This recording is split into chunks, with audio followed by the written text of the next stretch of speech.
Chapter 201, Pharmacist Huang. I don't feel safe.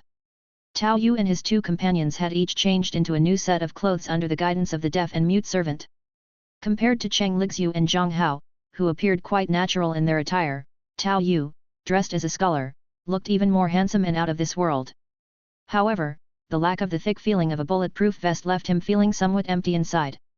Actually, with demonization as an emergency power, it's not a big deal not to wear a bulletproof vest, but I'm just not used to it. After some thought, Tao Yu ended up wearing the inner scales armor underneath his long scholar's robe. The sense of protection around his chest and abdomen was very reassuring. Anyway, the robe is quite loose, you can't tell from the outside. Feeling much more at ease, Tao Yu was quite satisfied as he looked at himself in the bronze mirror.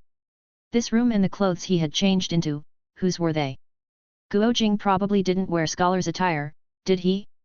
However, Tao Yu didn't think too much about it, having clothes to wear was enough for him.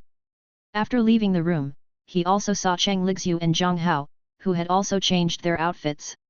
Cheng Lixiu was still in a suit of white martial arts attire, but the fabric was of much finer quality, though it was a bit too small and closely fitted. Zhang Hao, on the other hand, seemed to have changed into a coarse cloth outfit typical for a servant. It had to be said, the eccentric Huang Yaoshi seemed to have a bit of a preference for good looks when selecting people based on their appearance. The ancient-style attire Tao Yu wore also caught Cheng Lixiu and Zhang Hao's attention. Brother Tao truly has a noble air. The previous attire did not do you justice. Zhang Hao said with a hint of envy in his praise. With his wide shoulders and burly build, he too wished for such a demeanor, but alas, he could not imitate it. You don't understand appreciation, let's go. Tao Yu gestured to the deaf and mute servant to lead the way. Although the servant couldn't hear, he understood gestures and led Tao Yu and his companions through the woods, winding towards a pavilion. Walking through the peach blossom forest, Tao Yu felt that the arrangement around him was somewhat profound, but with his skill in the meditation technique, he believed that if he concentrated, he could gradually glean the area's pattern and find a way out. I wonder what Kimandungia involves and what effect it would have if learned and combined with deification. Kimandungia, like the corpse refining art, shouldn't conflict with various fundamental laws of one's own abilities. Learning it wouldn't be as problematic as Cheng Lixiu's previous concerns with the Snow Mountain Heart method. The question was whether Huang Yaoshi was willing to teach it or not. Speaking of treasures, Huang Yaoshi certainly had no shortage. 9 yen true scripture, Kimandungia, 9 flower jade dew pill, and the many martial arts he created. Learning from Huang Yaoshi could be easy if he took a liking to you, but difficult indeed if he did not. Even if he didn't want to teach, killing him wouldn't be useful. As Tao Yu pondered these thoughts, they arrived at the pavilion, where Huang Yaoshi, holding the jade flute in his hand, stood with hands behind his back, gazing at the sea below the cliff. He seemed to be looking out towards Tianyuan, the sudden protrusion in the sky. Did you come here from Tianyuan? Huang Yaoshi turned around and spoke in a calm tone. He had already removed his mask, revealing his gaunt face. One could tell that Huang Yaoshi must have been a man of outstanding beauty in his youth. Indeed, Senior, may I ask how long Tianyuan has been in existence? While answering Huang Yaoshi's question, Tao Yu took the opportunity to ask in return. About 5 months, I think. According to the descriptions of the servants, they said there was a banished immortal descending from the sky there, but since they can't hear speech, the immortal left when they didn't respond. I wonder if you know anything about this. Upon hearing this, Tao Yu realized they were likely referring to Sun Shiking. With her beauty and her descent from the sky, it seemed natural for ancient people to consider her a banished immortal.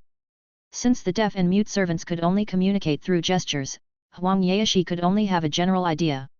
It's not any banished immortal, just some extraordinary tricks, that's all. You could consider her my superior. Although the relationship might properly be considered as brother-in-law, Tao Yu dared not proclaim it recklessly. Oh? Superior? Extraordinary tricks? Huang Yaoshi's eyes lit up slightly. Are there such tricks that allow one to fly? Wait here for a moment. As he finished speaking, he once again displayed his graceful lightness skill, swiftly disappearing amid the peach blossoms. Even upon seeing it again, it still amazed Cheng Lixiu and Zhang Hao. A moment later, Tao Yu was somewhat dumbfounded as he watched Huang Yaoshi return, holding something in his hand, stepping on the branches. In Huang Yaoshi's hand was something resembling 2 square, long barrels with some slots and fixed leather pouches. This couldn't be the 3D maneuver gear, could it? My goodness, where on earth did it come from? Is it like this? Huang Yaoshi inquired. Tao Yu also reached out to touch the object that looked like 3D maneuver gear, feeling a slight fluctuation of Yuan Force. It was undoubtedly a Yuan Force item, requiring only about 100 Yuan Forces to absorb. However, it made sense, the 3D maneuver gear defied physics with its high output power, which wouldn't make sense if it weren't a Yuan Force item. Not quite, it's much more advanced than this. You can start by taking a look at this. Tao Yu took out a handgun and placed it on the table, as it was most practical to first introduce gunnery to people of this era. Huang Yaoshi picked up the handgun and examined it carefully. After some study, he followed the grooves on the gun, disassembling it piece by piece like building blocks, exploring its inner workings. The key was that after a while, he reassembled the gun, which left Tao Yu practically staring in astonishment. Observing how Huang Yaoshi handled the weapon, it was clear this was his first encounter with firearms, but unexpectedly, he was able to disassemble and reassemble it simply by following the structure. Chapter 202. This memory and manual dexterity can be said to be extremely strong. Truly a master craftsman. An unbelievably exquisite structure, this must be a type of hidden weapon, right? If this bronze pellet were filled with flint and gunpowder, the power of its explosion in a sealed environment might rival that of a crossbow. After taking out a bullet and sniffing it at the tip of his nose, the pharmacist's face revealed a look of shock. What shocked him was not the technique, for by disassembling it, he understood the principle quite well. He was shocked by the craftsmanship of all the parts, including the bronze pellet. Even if I were to make it myself, I fear I couldn't replicate it. However, the craftsmanship is too pronounced, this shouldn't be. Holding the pistol and puzzled, the pharmacist then asked Tao Yu. May I fire one to try it out? I can offer you some compensation afterward. Senior, please feel free to take it. This thing isn't valuable where I come from. It's produced by machinery, not the work of a grandmaster. Tao Yu, having a rough understanding of the pharmacist's temperament from the original work, didn't make any demands. Good lad, I can't be taking advantage of the younger generation. The pharmacist chuckled lightly, then took aim at a peach tree with the pistol and pulled the trigger. Bang! After firing, the pharmacist's expression changed subtly, and then he leaped to the peach tree, touching the bullet hole with an earnest look. What kind of gunpowder is this? Its power is even greater than I estimated. He then picked up the cartridge case and sniffed it at the tip of his nose. Saltpeter as the main ingredient. Has such great power? There's no smell of sulfur. Seeing this, Tao Yu also felt somewhat bewildered. Isn't gunpowder all the same? How would I know? As long as it works, that's all that matters. Clutching the cartridge in his hand, the pharmacist seemed to fall silent for a moment before turning back to Tao Yu and said. Young friend, was your earlier detection of me due to some sort of clever trick? With both perception and such immense power, just this hidden weapon alone could pose a significant threat to most of the martial artists. Not exactly, I do have some confidence in my own strength. Tao Yu gave it some thought and decided to reveal a bit of his foundation. Strength is what earns respect. No matter how bizarre the pharmacist's personality might be, if one's strength reached a level he acknowledged, it could definitely be beneficial. Oh? You seem to lack a foundation in inner strength. The pharmacist was quite surprised, but then his eyes lit up. Could there be another path? Seeing the look of avid curiosity and eagerness in the pharmacist's eyes, Tao Yu felt a shiver inside, having been warned by his spirit perception that this individual indeed posed a real threat. Still, he nodded and said. Indeed, there are ways such as enhancing the spirit and the flesh, body modifications, and even implanting foreign objects. All methods for improvement. I mainly focus on the flesh side of things. Would the senior like to experience a demonstration? Tao Yu knew the pharmacist might be too proud to ask, so he took the initiative, hoping to flatter him and perhaps gain some valuable insights later on. That would be good. In addition to your previous hidden weapon, afterwards, I could teach you an ability that interests you. My knowledge is quite extensive, there is bound to be something to your liking. The pharmacist typically disliked owing favors. Tao Yu's offer to give the pistol and now volunteering a demonstration coaxed him into making a direct promise. This brought a slight twinkle to Tao Yu's eyes, revealing a hint of a smile. Such a prideful elder was easy to please, truly a treasure of a man. But he didn't immediately set forth his conditions, opting to satisfy the other party first. Excellent. The system I've studied is called Myriad Streams 5 Forms and is an extraordinary power hailing from another world. It nurtures the flesh and refines the chi blood, which, in turn, spurs strength. From this strength, Gang Chi is condensed. When cultivated to the ultimate level, it can split metal and break stone with remarkable power. Tao Yu clasped his hands together, briefly describing the progression of the system. He understood from his interactions with the curator elder brother that beyond Gang Chi, there seemed to be further paths to follow. However, the pinnacle of the Myriad Streams 5 forms still revolved within the realm of strength. The Myriad Streams breathing technique held the potential for Gang Chi, but required at least 32 forms to be mastered. Interesting. Moreover, Junior also knows a method of demonization and a willpower impact. Elder, please be cautious. Now, Tao Yu was excited about the hunt, eager to test his own conventional limits by directly challenging against the 5 unmatched without the element of surprise. With inherent time control and the abilities of the Shadow series as his backup, he wasn't afraid of overdoing it. Demonization. Pharmacist Huang was slightly taken aback. If Tao Yu were facing Hong Qigong, he certainly wouldn't bring up such a troublesome ability, a simple exchange of strengths would suffice. But since his opponent was Huang the eccentric, it was natural to fully leverage what he could. Yes, just like this. With his palm slightly showing the effects of demonization, it drew a visibly moved expression on Pharmacist Huang's face. Cheng Lixiu and Zhang Hao exclaimed in low voices, astonished. They had never suspected that Brother Tao, who had been with them for so long, was actually a demon. However, as he had been good company along the way and was openly revealing his nature now without hiding anything, they felt rather reassured. It almost gave them a sense of being trusted. Cheng Lixiu's cheeks turned even redder, her lips quivering slightly as if she thought of something. Pharmacist Huang then said with a sly smile. Young man, aren't you afraid I'll slay demons and vanquish evil? Till now, I believe Elder is not one to be confined by conventional moral conduct, and besides, this is merely an ability.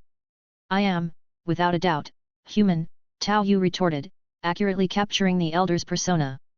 This outworldly demon had discerned after a few encounters that he was not one to be bound by formalities. Huang the eccentric couldn't help feeling joy in his heart, quite pleased with this realization.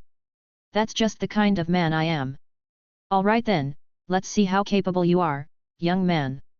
Whether this demonization can take a beating. Pharmacist Huang took a light leap backwards, landing on the railing of the gazebo with a chuckle. Come on, if you can force me off this railing, consider it my loss. Seeing how confident Pharmacist Huang was, Tao Yu also looked amused. If it were an upfront confrontation without any sneak attacks, he knew he was outclassed. But since you've set your own limitations, don't blame me for picking on an elder. Elder, be careful, for my strength is considerable. Tao Yu clasped his hands again, while Cheng Lixiu and Zhang Hao quickly retreated to the side to avoid getting splattered with blood. The seemingly immortal elder who could drift away and the young man who could turn into a demon were actually squaring off, leaving others somewhat unable to react.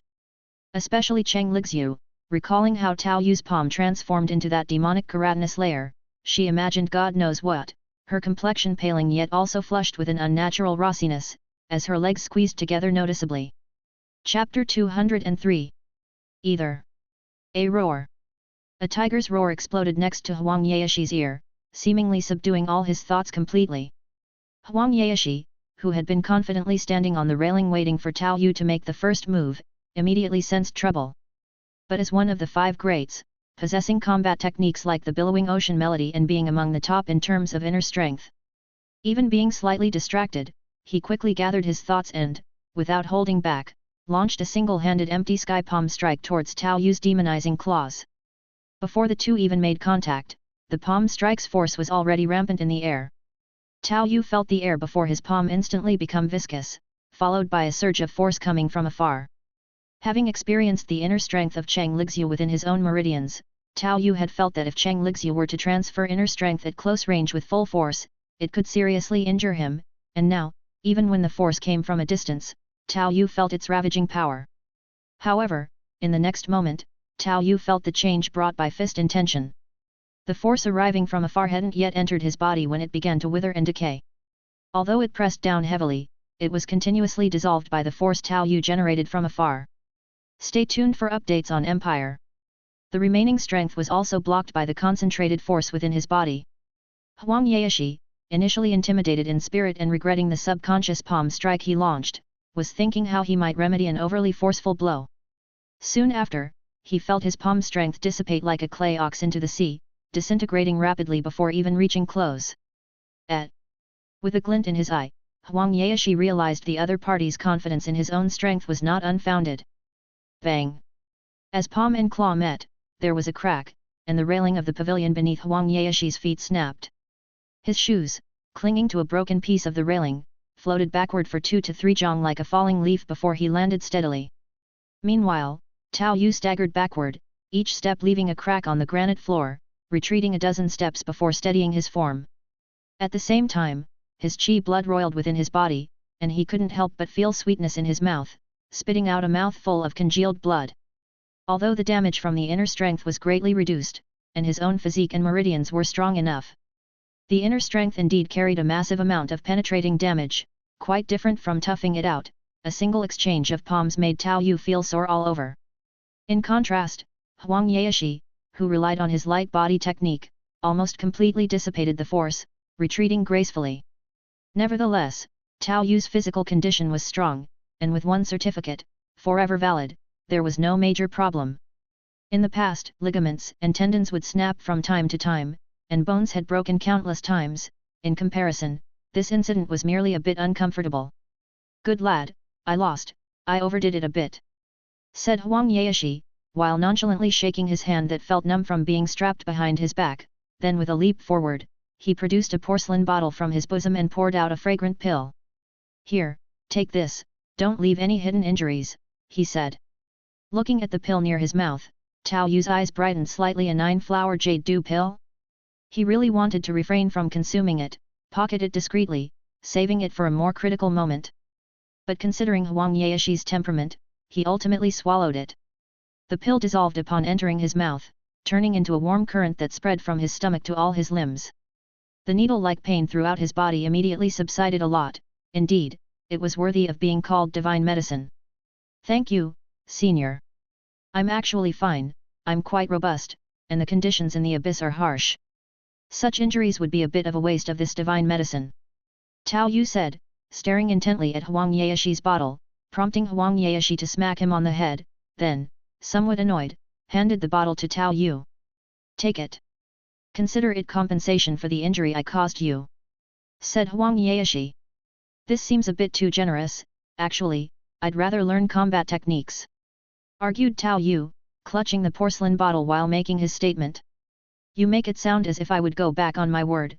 Wait here, and I'll make you a list to choose from," said Huang Yaeshi, feeling the force on the bottle and somewhat speechless. Couldn't the guy relax his grip before making such firm statements? Doesn't he at least know to keep up appearances? Yet Tao Yu's behavior was somewhat pleasing to Huang Yaeshi. He showed no suspicion that the bottle contained poison and consumed it directly, praising the effect and taking it without hesitation. That's how it should be. Why not accept good things when they come? Huang Yaeshi disliked those who were pretentious. If you liked something, you should express it straightforwardly. "Hehe, I'm not in a hurry, Senior. We can start by discussing some information you might find interesting," suggested Tao Yu, not letting Huang Yaeshi start writing immediately as if he didn't trust him. It was better to exchange current information first. The best technique in Huang Yaeshi's hands was, of course, the 9 Yin True Scripture. But the 9 Yin True Scripture has connections to Huang Yaeshi's deceased wife, and since he himself never practiced it, the difficulty was significant. Fortunately, there was backup from the ancient tomb sect, so Tao Yu wasn't under much pressure. If he could get it, great, if not, he'd settle for the next best. The grasslands have fallen into chaos. Having fiddled with the handgun for quite a while, Huang Yaeshi's expression became grave upon hearing that Tao Yu talked of mass production capabilities and even stronger firepower. However, precisely because of this, the exchanges that followed were much smoother, allowing Tao Yu to learn about the origin of the three-dimensional maneuver gear and the latest developments. As for the timeline, it seemed that the divine sculpture had just begun, with Yangguo already received by Huang Yaeshi and sent to Zhongnan Mountain. Chapter 204. Jin had already perished, yet the grasslands to the north still watched with rapacious eyes, as Guo Jing presided over the situation in Xiangyang from his seat.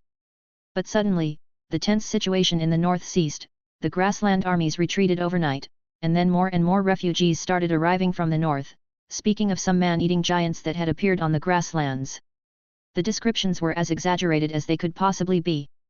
Some said they were as tall as houses, others claimed they were higher than city walls, and there were even those who said they were taller than mountains, with the smallest being around 3 to 4 meters. Because the information was too chaotic, the imperial court could only settle these refugees as best as possible, while also reinforcing the defenses of Xiangyang. This three-dimensional maneuver gear, however, was brought over by a group of foreigners who had fled from the north. It's just that there was some communication barrier, as the other parties seemed to be speaking Japanese. This device is different from your guns, it seems to have some sort of mysterious power as well, I can't replicate it exactly to achieve the same effect. Huang Yaoshi spoke somewhat wistfully, his expression also grown somewhat grave. I originally thought that these outsiders' words were mostly exaggerations. How could there be giants over 10 meters tall in this world, let alone 50 meters?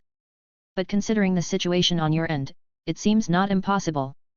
Young friend, do you know if those firearms and cannons of yours can be transported over in large quantities?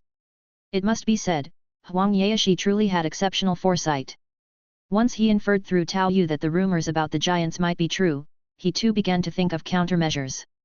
With the sea in between, I'm afraid it's difficult. Tao Yu also roughly understood the situation. It must be that the world of the Titans had come into contact with this side, perhaps the barrier's power of this world was mostly used to hold back the sea and did not block the entrance of the Titans, or it didn't block them entirely. This led to the Titans beginning to ravage the grasslands. According to the situation with demonization, it is highly likely that the Titans lose that powerful regenerative ability once they leave their world. So, theoretically, we can now use a Zerg rush tactic to encircle and slay them, but the losses. Tao Yu pondered the current circumstance within his heart. Although he had only watched the first 2 seasons of that Titan anime, when it ended poorly, he caught the finale through short videos as well. There should be some founding Titan that could control the pure Titans. It seemed to be that person called Emer, always somewhere sheltering the Titans? Giving them the power of regeneration? However, given the size and number of the Titans, the defeat in the grasslands was likely only a matter of time. If there were only pure Titans, then once the grassland armies overcame their fear and found a pattern, they might indeed be able to resist by sheer numbers, for example, by using chains and specifically crafting some blades for slicing legs. But in the army of pure Titans, mixed with aberrants, the blow to morale was too great. The presence of some small, agile Titans on the other hand, completed the lineup. Given the current scale of Xiangyang City, resisting ordinary Titans would probably be quite difficult. Only further north might the Yellow River serve as a natural barrier to provide some delay, and together with this long strategic depth, even to this day, there has been no contact with the Titans. Even if we could transport, how much could we bring? Distant waters won't quench the immediate thirst. Huang Yaoshi also sighed, looking at the pistol in his hands in silence. Maybe using existing materials to make some crude cannons could pose a threat to those clumsy Titans. Tao Yu casually suggested. In fact, if the Titans lacked that regenerative ability, crude cannons could indeed be an effective weapon against them. But to completely stop them would likely be difficult. The best method would still be to find that founding Titan. Tao Yu wasn't much covetous of the Titan's power. After undergoing demonization, he felt that such bodily transformations should not be too messy. But if there was a way to obtain the power of the intelligent Titan, Tao Yu thought it could probably be sold at a good price. You make a good point. I plan to make a trip to Xiangyang. Looking at your situation, it seems you don't have a boat either.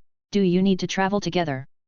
Because Huang Yaoshi found them pleasing, and since both Tao Yu and Cheng Lixu were quite good-looking, Huang Yaoshi appeared very amiable. It would be wonderful if you could take us along. Tao Yu bowed his hands in thanks. Indeed, a prodigy granted by heaven. Pharmacist Huang withdrew his palm that had been pressed against Tao Yu's body, and a hint of shock appeared on his face. He had taken many disciples over the years, and although their talents were all decent, he had seen geniuses. But until now, he had never found anyone whose innate meridians were so tough. Jinger has practiced diligently every day without a single day of slack, but his meridians are not much tougher than yours to this day. You only need to find a suitable set of internal cultivation methods to accumulate inner strength, and within a few years, your inner strength could rival the top experts in the martial world, on par with the likes of Quanzhen's 7 sons. At this moment, pharmacist Huang felt a surge of affection for talent and then, as if he thought of something, he sighed and said, "How about I exchange the promise I made to you earlier for a set of internal cultivation methods? Explore hidden tales at Empire. Thank you for your generous affection, senior. However, I have learned from Lady Cheng that inner strength can potentially clash. You said that I have high talent, so I want to learn the first-rate martial arts in the world," Tao Yu said with a self-assured tone. If it had been someone without the capability, such an attitude might have led pharmacist Huang to slap them directly. But Tao Yu was not only highly talented, but his strength was also considerable. Overwhelmed by his spirit, pharmacist Huang subconsciously did not hold back and took a full-blown empty sky palm strike, which even caused a numbness in his own palm. Furthermore, Tao Yu's character had always been to his taste. This kind of arrogance was something pharmacist Huang actually admired.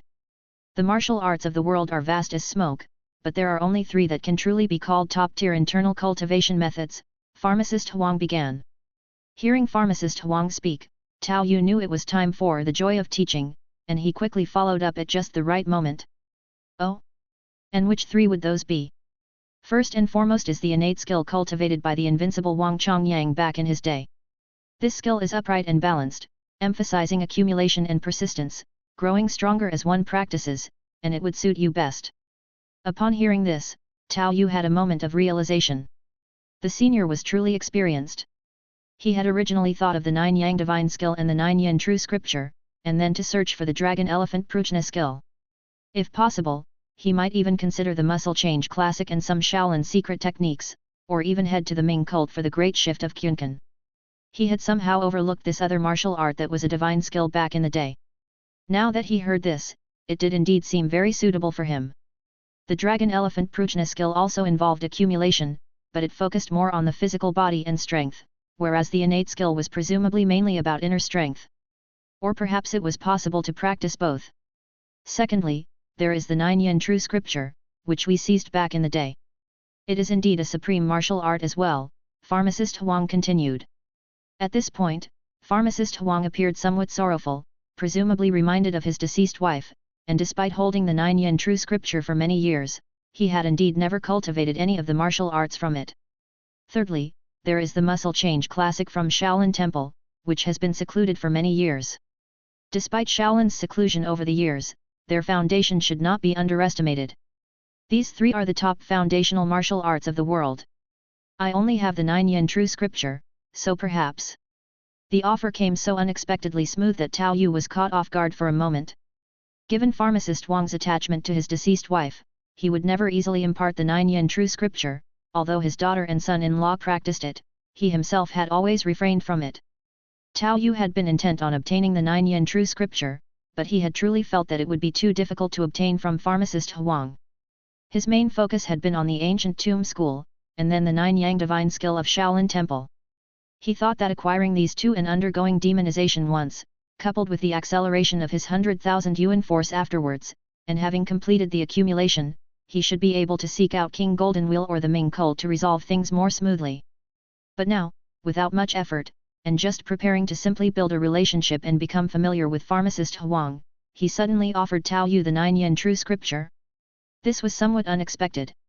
However, Tao Yu was not one to shy away from challenges, and although he knew there had to be some catch, he said boldly, "Since it is a top-tier martial art recommended by you, senior, of course, I would like to have it."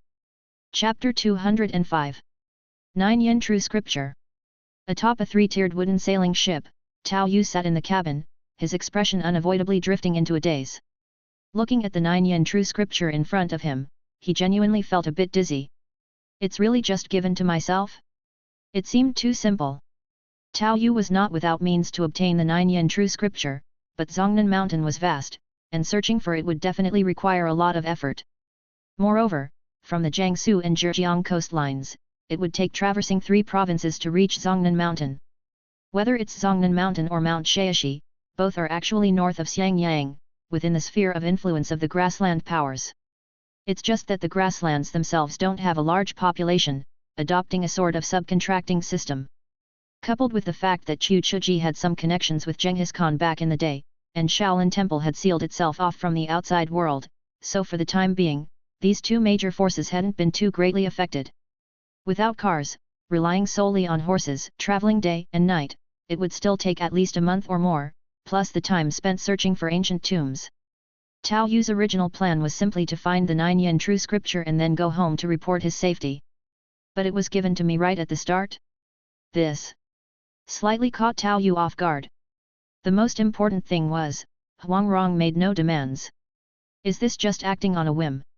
All I can say is worthy of being Huang the eccentric. Tao Yu sighed in his heart and eventually reached out to open the 9 yen true scripture. If someone helps me, I'll help others in return. When the time comes, I'll lend a hand too. After all, that Titan thing is indeed troublesome. However, after flipping open the cover, Tao Yu stared at the contents inside for a long time without speaking. Really can't understand anything. You can't understand it. How could that be? Didn't you say you've begun to recognize the meridians and you understand the acupoints very well? Huang Rong, with a smile at the corners of his mouth, feigned curiosity as he repeated what Tao Yu had confidently said earlier while looking at him approaching for advice. This directly almost made Tao Yu die of embarrassment on the spot. He then also remembered that the Black Wind twin demons had the 9 yen true scripture for so many years with little progress because it involved a lot of Daoist knowledge. It wasn't something that could be easily mastered just by recognizing meridians and discerning acupoints. In divine sculpture, Yangguo and Little Dragon Girl managed to learn part of the techniques from the ancient tomb because Yangguo had studied at the Chuanzhen sect and was specifically crammed with relevant content. A few days ago I was still a meridian neophyte, and for Daoism, I could only recite the Dao that can be spoken is not the eternal Dao. How could I possibly self-study the 9 yen true scripture? And yet my initial plan was quite perfect. Tao Yu imagined himself traversing mountains and rivers, arriving at Zongnan Mountain after much hardship, then relying on the corpse refining art to search for the dragon vein and locate the tomb of the living dead. After 2 months he would have finally found the 9 yen true scripture, then to find he couldn't understand it. Probably, I would get so furious that I would catch a third-generation disciple from Chuanzhen sect to translate it for me. Tao Yu simulated the mental journey. As for whether the person translating would employ the methods Huang Rong used to trick Wu Yangfeng? If it's a trap, so be it. I'm not afraid of side effects, I'll just reverse practice the 9 yen if I have to. Regardless of whether it drives me mad, the real question is, just how strong is it? Master, what is the meaning of gathering the 5 elements? Tao Yu sat in front of Huang Rong like a good baby, asking about some of the parts he did not understand. This old man is quite arrogant, wanting to take a disciple but unwilling to speak up directly, always wanting me to beg him. Does he really think I won't ask? Dream on. Fortunately, Huang Rong wasn't particular about worldly etiquette, and Tao Yu found it quite comfortable dealing with him. Strange temper aside, the man has real ability. And teaching the 9 yen was in earnest. To teach such martial arts upon meeting, even taking a disciple was indeed naturally appropriate. Tao Yu acknowledged this mentor-disciple connection. Wood spirit of the east, metal soul of the west, fire god of the south, water essence of the north, and earth intention at the center. And what about the 4 symbols of unity? Hide the eyes divinity, gather the ears rhythm, regulate the breathing through the nose, seal the energy in the tongue. And then, half a month of life upon the water passed in the blink of an eye. Peach Blossom Island was located in the coastal area of Jiangsu and Zhejiang, connected to the Yangtze River. To reach Xiangyang by water was actually faster, avoiding many complications on the road. As he was about to disembark, Huang Rong stood on the deck with a weary face and silently put on that bizarre mask again, concealing his heavy dark circles. Tao Yu completely played the old man, enduring Huang Pharmacist for an entire half-month. But it must be said, Huang Pharmacist was indeed very learned and talented. Even though he himself did not practice the 9 yen true scripture, he could provide perfect answers to all of Tao Yu's questions every time. For this reason, by the time they disembarked, Tao Yu had successfully cultivated the first thread of pure inner strength of the 9 yen true scripture, gathering it in his danshan. Northern Dipper, a foundational method within the 9 yen true scripture for cultivating superior skills, using the human body as a Daoist repository to tap potential and condense pure inner strength. This was the internal cultivation method of the 9 yen true scripture, and also considered the foundational method of the 9 yen true scripture, and yet just for this step, with the enhancement of the twice deified stance skill and the help of the twice deified talent fist intent, Tao Yu had to endure the old man for half a month just to barely make a start. This was the first time it took him so long to grasp a skill. Master, it's done. Rascal. What's done now? Huang pharmacist, suffering from severe lack of sleep, seemed very irritable. But he quickly froze, then immediately grabbed Tao Yu's wrist, and with a light prod, felt the rebound of that thread of pure inner strength from Tao Yu. Since he intended to test and understand, Huang pharmacist naturally drew back to avoid injuring his precious disciple. Good, good, good, your master's hard work these days has not been in vain. Even with a character as eccentric as his, owning such a fine disciple made Huang pharmacist beam with joy, although it was not visible behind his mask. Standing beside them, Cheng Lixiu and Zhang Hao both showed clear envy. They hadn't expected that young Master Tao, relying on his talent, would become a disciple of this earthly immortal overnight and even be taught a divine skill. As members of a martial arts sect, they naturally knew that the secrets of cultivation should be asked about sparingly, so besides offering their congratulations, they dared not inquire further. Thank you, Master. Without your guidance, even 10 times the amount of time wouldn't have allowed me to understand it, let alone get started. Tao Yu's gratitude was genuine and heartfelt. Humph, just don't come to torture me at night anymore. Let's go, get off the boat. I haven't informed them. We'll find an inn to rest first. Don't disturb me anymore, we'll look around town after a good rest to see what's happened recently, and then we'll go see them. All right. As Tao Yu followed Huang pharmacist off the boat, walking down the plank, he noticed Cheng Lixiu and Zhang Hao, who had been adrift at sea for half a month and were now unaccustomed to being back on land, and felt a bit helpless. These two fellows really were a bit embarrassing. They were the facade figures of their snowy mountain sect. What kind of weakling world is this? Thinking of the odd aspects of Cheng Lixiu, the heroine, Tao Yu felt a wave of dizziness. It couldn't be one of those strange, racy worlds, could it? Thinking about it, it actually seemed quite possible. Miss Cheng, are you all right? Ignoring Zhang Hao, who was crouched on the dock vomiting into the water, Tao Yu steadied Cheng Lixiu's plump body and asked. I'm fine, thank you, young Master Tao. Cheng Lixiu looked at Tao Yu's handsome face. The paleness from seasickness on her face gave way to a blush, and the masculine scent from his nose cleared her head considerably. She then turned her head away, not daring to look any longer. After all, even when on the boat, she had secretly sneaked into Tao Yu's room and covered her mouth the whole time. But in front of others, she still had to play her role. Tao Yu naturally let her be. In fact, it was quite thrilling. That's good, let's go. Okay. Cheng Lixiu, not giving any more thought to anything else, simply followed Tao Yu and Huang pharmacist.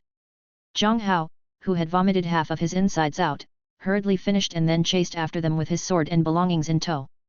Arriving at the inn, because of the half-month of travel by boat and carriage, the other three all wanted to rest well. However, Tao Yu was full of energy as he sat at the bedside, taking a slow breath. Before, I always thought that the 9 yin true scripture would be some kind of cold and sinister inner strength, but I never expected it to be the most authentic foundational method of Taoism. Tao Yu let out a slow sigh. If it weren't for my master, it would have been impossible for me to learn it so quickly. Now, let's see what the limits of this method are. Deification. Chapter 206. Cooperation for mutual benefit. Northern Dipper, to begin with, taking the stars as the repository for the Dao, one can draw a strand of Big Dipper star power to temper one's inner strength, discarding the dross and selecting the essence, what remains is the true Qi. When Tao Yu saw the result of his deification process, he was utterly astonished.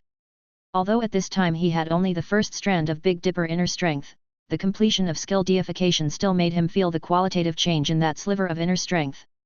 It had become more profound, more refined. The inner strength that was initially refined through the Big Dipper had already far exceeded the mixed inner strength of Cheng Lixiu. But now, that strand of inner strength had undergone compression once again. Tao Yu felt that the second deification of the basic breathing method had drawn in a strand of free energy filled with starlight, distinct from the rest. Even though it was daytime, and he was clearly indoors, by the high-level perspective of the second deification of the meditation technique, Tao Yu could vaguely sense the starlight emitted by the 7 dim celestial bodies in the infinite void. Difficult to harness, yet stubbornly, they surged into his body, tempering that already extremely pure strand of inner strength, transforming it into an even more durable form, becoming true Qi. Is this what cultivation feels like? Tao Yu was a bit dazed. Although calling it cultivation might be an exaggeration, it had indeed caused a qualitative change in his inner strength. Northern Dipper, a top-grade Daoist internal cultivation method, had revealed its miraculous side. Accelerate for me. Now that the skill had appeared, Tao Yu didn't skimp on the use of his Yuan Force. With the enhancement from Yuan Force, the dim starlight that was indiscernible before, suddenly sparkled and the Big Dipper star power was drawn into his body at 100 times the usual rate. As expected of a high-tier product that costs 5,000 to deify, the expense for Yuan Force acceleration is frighteningly high, but it's worth it. After a brief test, Tao Yu opened his eyes in excitement, looked at his arm, and saw that it was fine. Before deification, Northern Dipper used oneself as the repository, and the birth of inner strength mainly relied on one's own energy. Surely, one would need to eat like a titan to satisfy that kind of accelerated demand.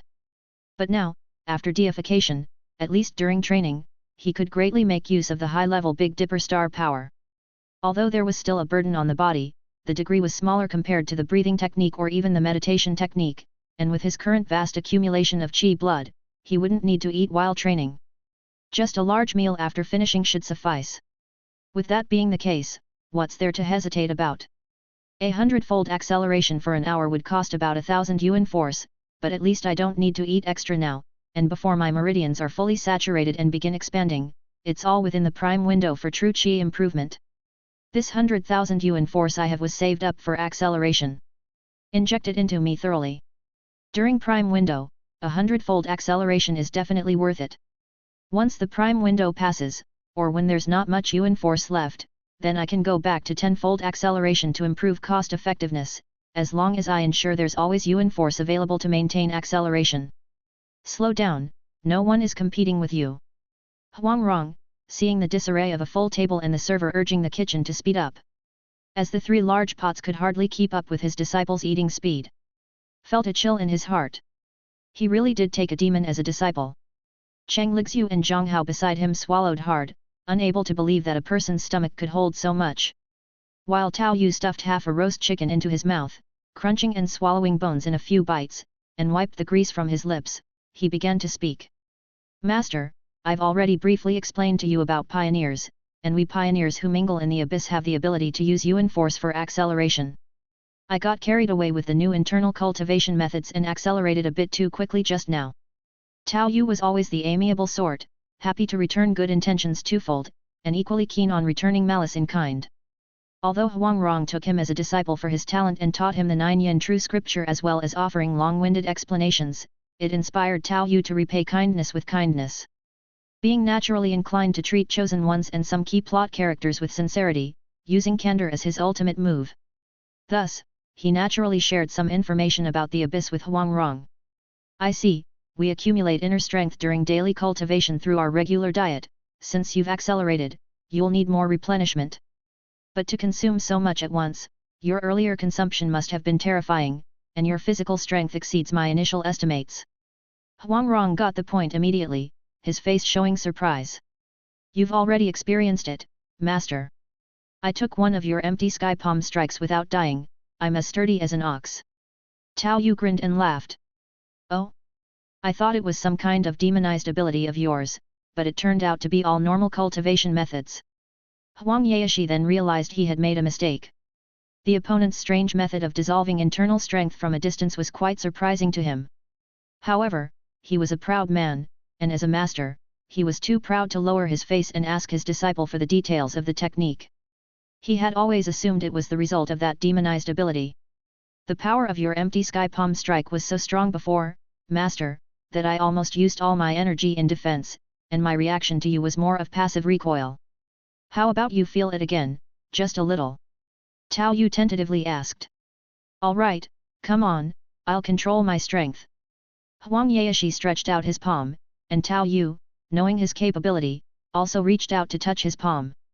He then felt that after his vigor was input, it was like facing wave after wave of surging seas, quickly losing momentum. Even so, a red spot appeared on Huang Yaoshi's palm. What a tyrannical ability, its destructive power is even above inner strength, but it seems to lack accumulation and becomes weak subsequently, and it lacks versatility. Huang Yaoshi admired, looking at his own palm. He had actually heard Tao Yu mention it once before, but because of the demonization during that exchange, he had made some misjudgments. This time he really felt the intricacies of that kind of vigor. Indeed, my disciple's strength in this area is already not weak, but I still can't accumulate it for long. I usually aim for a one-hit kill, and I also have a special swallowing essence skill when eating. Seems like vigor consumes more of the qi blood, indeed requiring special replenishment. Otherwise, even without the acceleration you mentioned with Yuan Force, the body will suffer. Huang Yaoshi nodded his head. Inner strength values longevity and is more about preserving health. The older it gets, the more valuable it becomes. On the contrary, once qi blood begins to wane, strength will also plummet rapidly. If master wishes to learn, I can teach you. It's possible that my meridians are so resilient because I've practiced this method. Tao Yu was not one to hoard his treasures, causing Cheng Lixu and Zhang Hao beside him to be very tempted. I will pass, I'm old and my qi blood is already declining. I can't withstand such strain. Huang Yaoshi may not have any memorable unique skills, but he is arguably the most learned of his time. He could already see the strengths and weaknesses of this ability, which was not suitable for someone of his advanced age.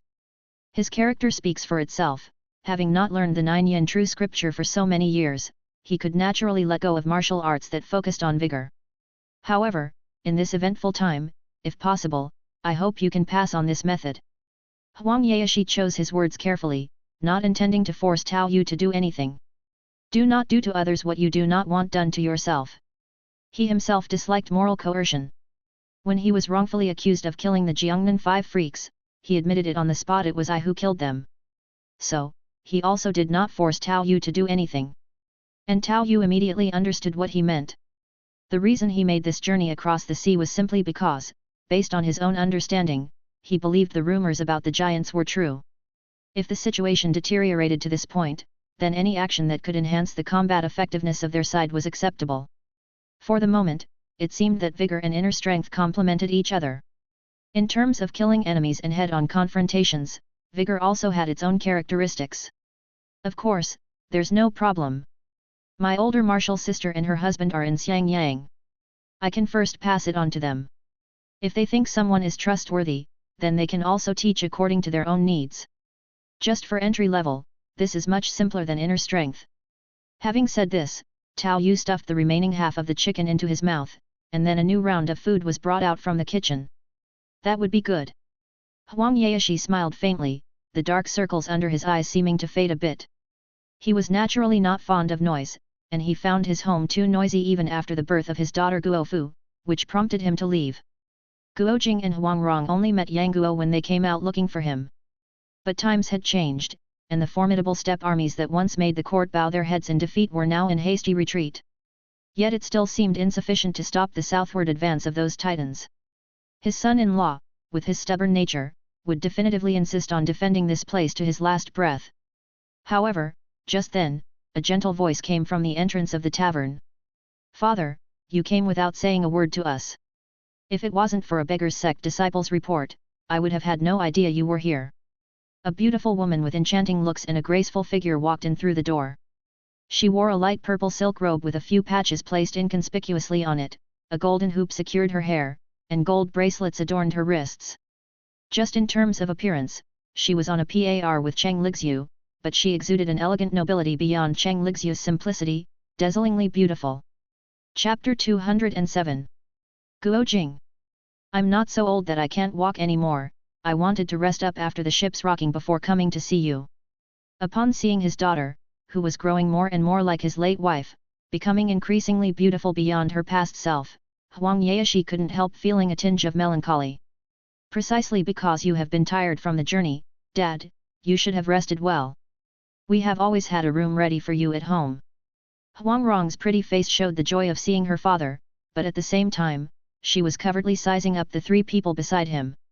The one who attracted the most attention was the handsome young man who was eating voraciously, with empty dishes in front of him and several waiters taking turns serving him food.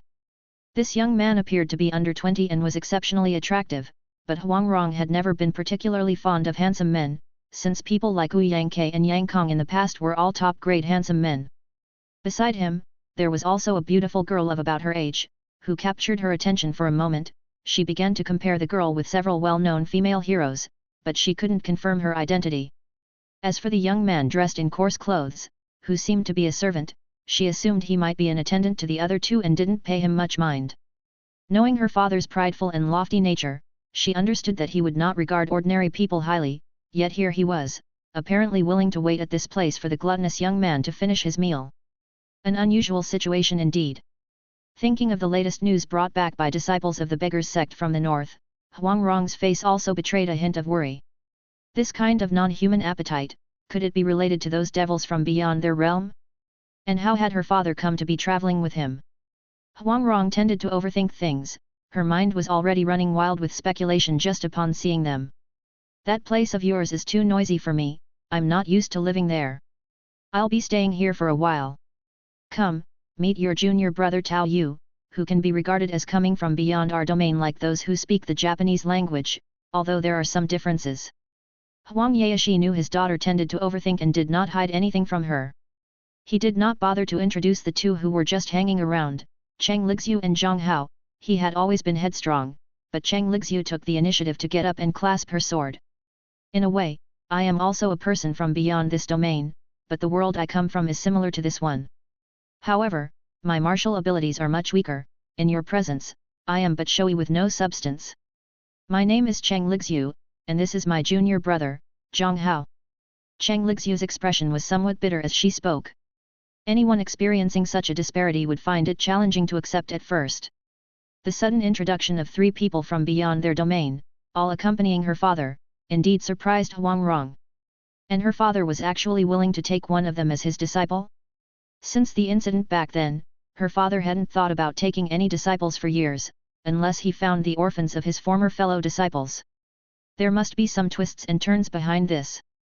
It seems that Lady Cheng knows more about the current changes than we do. I didn't expect that there would be various worlds in those foreign domains. I am Huang Rong, the current gang leader of the beggars sect. Huang Rong bowed slightly, with a presence that felt like a refreshing breeze. After responding to Cheng Lixiu's self-introduction, she then turned to Tao Yu with a slight smile. It has been a long time since my father took on a disciple, junior brother must be extraordinarily talented. I have seen sister apprentice. Tao Yu also stopped his voracious eating and properly greeted his pretty senior sister with a bow. He had already eaten about 70 to 80% of his fill, and because he had been absorbing the power of the Big Dipper, the load of inner strength on his body during his practice was actually manageable. Having replenished the qi blood lost during acceleration, Tao Yu turned and said to Huang Yaoshi, "Master, I'm about done too. Since senior sister has already come over, perhaps we could discuss some matters." Good idea. The cryptic conversation between the two caused Huang Rong to feel a slight stirring in her heart. She realized that there must be other reasons for her father's sudden visit with his new disciple, and it wasn't just to see her. In a quiet courtyard in Xiangyang, among the backyard where a few peach trees were planted, a simple and honest man respectfully greeted the pharmacist Huang. Father-in-law. It was the first time Tao Yu had met Guojing, one of the chosen ones in this world. In his manners and behavior, Guojing appeared somewhat slow-witted, especially with the pretty Huang Rong by his side highlighting the contrast. However, just by standing there, he exuded an air of gravitas. Moreover, Tao Yu's spirit perception kept reminding him that Guojing was extremely powerful. In terms of threat, he even surpassed pharmacist Huang. Initially, Tao Yu was quite astonished, but then he realized that Guojing was a chosen one, capable of becoming stronger through the Yuan Force. "Jinger, have you made a breakthrough again?" Pharmacist Huang seemed to have keenly sensed the change in Guojing, which made Guojing show a somewhat puzzled expression. "I am not quite clear myself. After I took Yangguo to Zhongnan Mountain, I heard about the Titan disaster and went north to check it out. I encountered 3 Titans about 4 to 5 meters tall, preying on human beings. Angrily, I took action and killed them. After that, I felt as though I had entered some kind of epiphany." Guojing didn't keep secrets and honestly shared the information with everyone. Huang Rong's signals to him were useless. It wasn't that she didn't trust her father, but she felt that the 3 foreign demons could not yet be trusted. Since it was said, all she could do was helplessly add after the fact. "So far, only my brother Jing seems to have this ability. Others have killed those Titans but haven't experienced anything special. Currently, the Titans appearing near the Yellow River are only 3 to 5 meters tall. It is said that there are Titans over 10 meters tall, but who knows if that's true. For now, they are blocked by the natural barrier of the Yellow River. The remnants of the steppes are also struggling to cross the river into the Central Plains region, but the dry season is approaching, and it's uncertain if they will be able to cross the river. Oh? Jing'er can become stronger by killing those titans? Do you have any explanation for this? Pharmacist Huang also showed a slightly intrigued expression. Although Tao Yu was somewhat displeased with the way his teacher was addressed, he thought about how even Guojing was still called Jing'er and felt like he didn't really have the clout to change that. After that, he slowly explained the matter of the chosen ones. Chosen ones, in my understanding, should be the individuals chosen by the world to save itself, perhaps not just one person, but certainly not many either. Yang Guo, Huang Rong and Little Dragon Maiden probably were as well, but Tao Yu didn't explicitly say so. This news obviously excited Huang Rong very much, her eyes sparkled. Not that she thought she might be a chosen one. She was simply thrilled that her husband was a chosen one and managed to glean a lot of important information from Tao Yu indirectly. If sis has any questions, you can just be direct. Beating around the bush is very tiring, and I have to consider what it is you really want to know. Sorry, it's just my habit. I have pretty much finished asking. Hearing Tao Yu say this, Huang Rong also appeared somewhat embarrassed. In terms of cleverness, she seemed to be far above average, let alone the slow-witted Guojing. But Tao Yu felt that her cleverness was more of a petty kind, probably the type to look for shortcuts in training, unlike Guojing's wisdom and simplicity. As time went on, the gap between them only grew wider. Sis, I heard that there are refugees from beyond your borders who have come here. Could I meet them? We pioneers can understand almost any language. That's good. We've had several people who speak the language of the Dongying but can only carry out simple daily conversations. If what you say about chosen ones easily receiving the protection of the world is true, then it's possible that they are among them too. Even Lady Cheng and Luo Xiaolong might be like this. Although Tao Yu felt that Huang Rong wasn't as good as Guojing, her ability to think was indeed very strong, and she quickly connected several threads of information. Chapter 208, Wipe Them All Out. Xiang Yang had a branch of the beggars sect, and at this time, those outsiders who had fled with the refugees were all temporarily accommodated here. It wasn't imprisonment, but it was somewhat akin to house arrest. It was apparent that the group of refugees was quite young, looking to be on average around 15 or 16 years old. Their clothes were dirty, but the symbol of the wings of freedom could still be seen on their capes. Each one was a member of the 104th Training Corps. At the moment, a handsome young man with blonde hair kept shaking another person whose face was woodenly expressionless and said, "Aaron, you are the commander appointed by Captain Irwin. You have to pull yourself together. Mikasa is the strongest among us, she'll be fine." Why? Why did this happen? Even though Aaron was being shaken continuously by Armin, he still appeared somewhat lifeless. Everything had been planned perfectly, the operation to retake the city was going smoothly. Although he lost control for a while after transforming into a titan, he ultimately regained his senses with Armin's help and succeeded in blocking the breach with a giant boulder. This was the first victory faced against the titans, a reclaiming of lost ground. However, it was then that the sky displayed the aurora, and a bolt of lightning split the sky, ripping the city asunder in an instant. The three walls that were supposed to stop the titans became useless, and the cage that imprisoned the people and the shelter that blocked the titans disappeared in a flash. The latter half of the city seemed to have been completely erased, revealing a plain. Fortunately, there were no traces of titans on the plain side, only some cattle, sheep, and horses were visible. And some men speaking an unintelligible language came riding horses. But the titans up ahead could slowly get to the plains through the city's breach and then circle back into the city. Although initially, there were not many, just a few scattered here and there. But as the breach widened, the entire city's fall was only a matter of time. Fleeing south. This decision had been made immediately, and as members of the 104th Training Corps, they had been assigned a separate mission to preserve the fire. Their sole objective was to ride south on horses and survive. The entire Survey Corps engaged the Titans in combat, trying to contain and delay their pursuit. The reason they were not arranged to protect others and flee south together. That was because once the walls were breached, there was no chance of escape for ordinary people, they had to find their way to survive in the Titan territory. And so, this group of Survey Corps recruits relied on the convenience of their horses, along with their mobility and 3D maneuver gear, to gallop across the plains, traverse the fields, cross a murky great river, and continue heading south. They did not speak the language, making communication quite difficult. But later, somehow a few who understood a bit of the language were found, and some rudimentary communication ensued. However, Aaron, who had been appointed as the temporary captain because of his Titan power, appeared extremely dejected after Mikasa went missing during a rearguard action along the way, and now everything depended on Armin's negotiation skills. Why bother with this coward? He doesn't deserve to be the captain at all.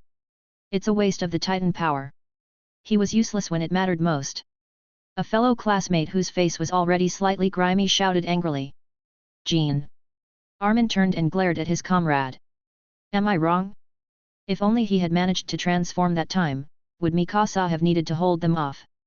Jean Kirstein was also unyielding. He was secretly in love with Mikasa, and faced with this situation, he felt equally heartbroken and agitated.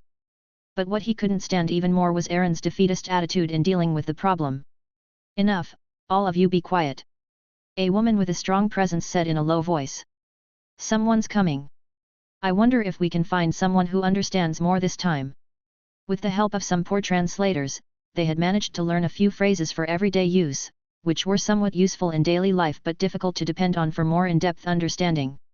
Upon hearing Annie's words, everyone turned to look at the doorway. They then saw Guojing and his wife accompanied by a group of people walking towards them. Seeing Guojing, even the most recalcitrant students behaved submissively.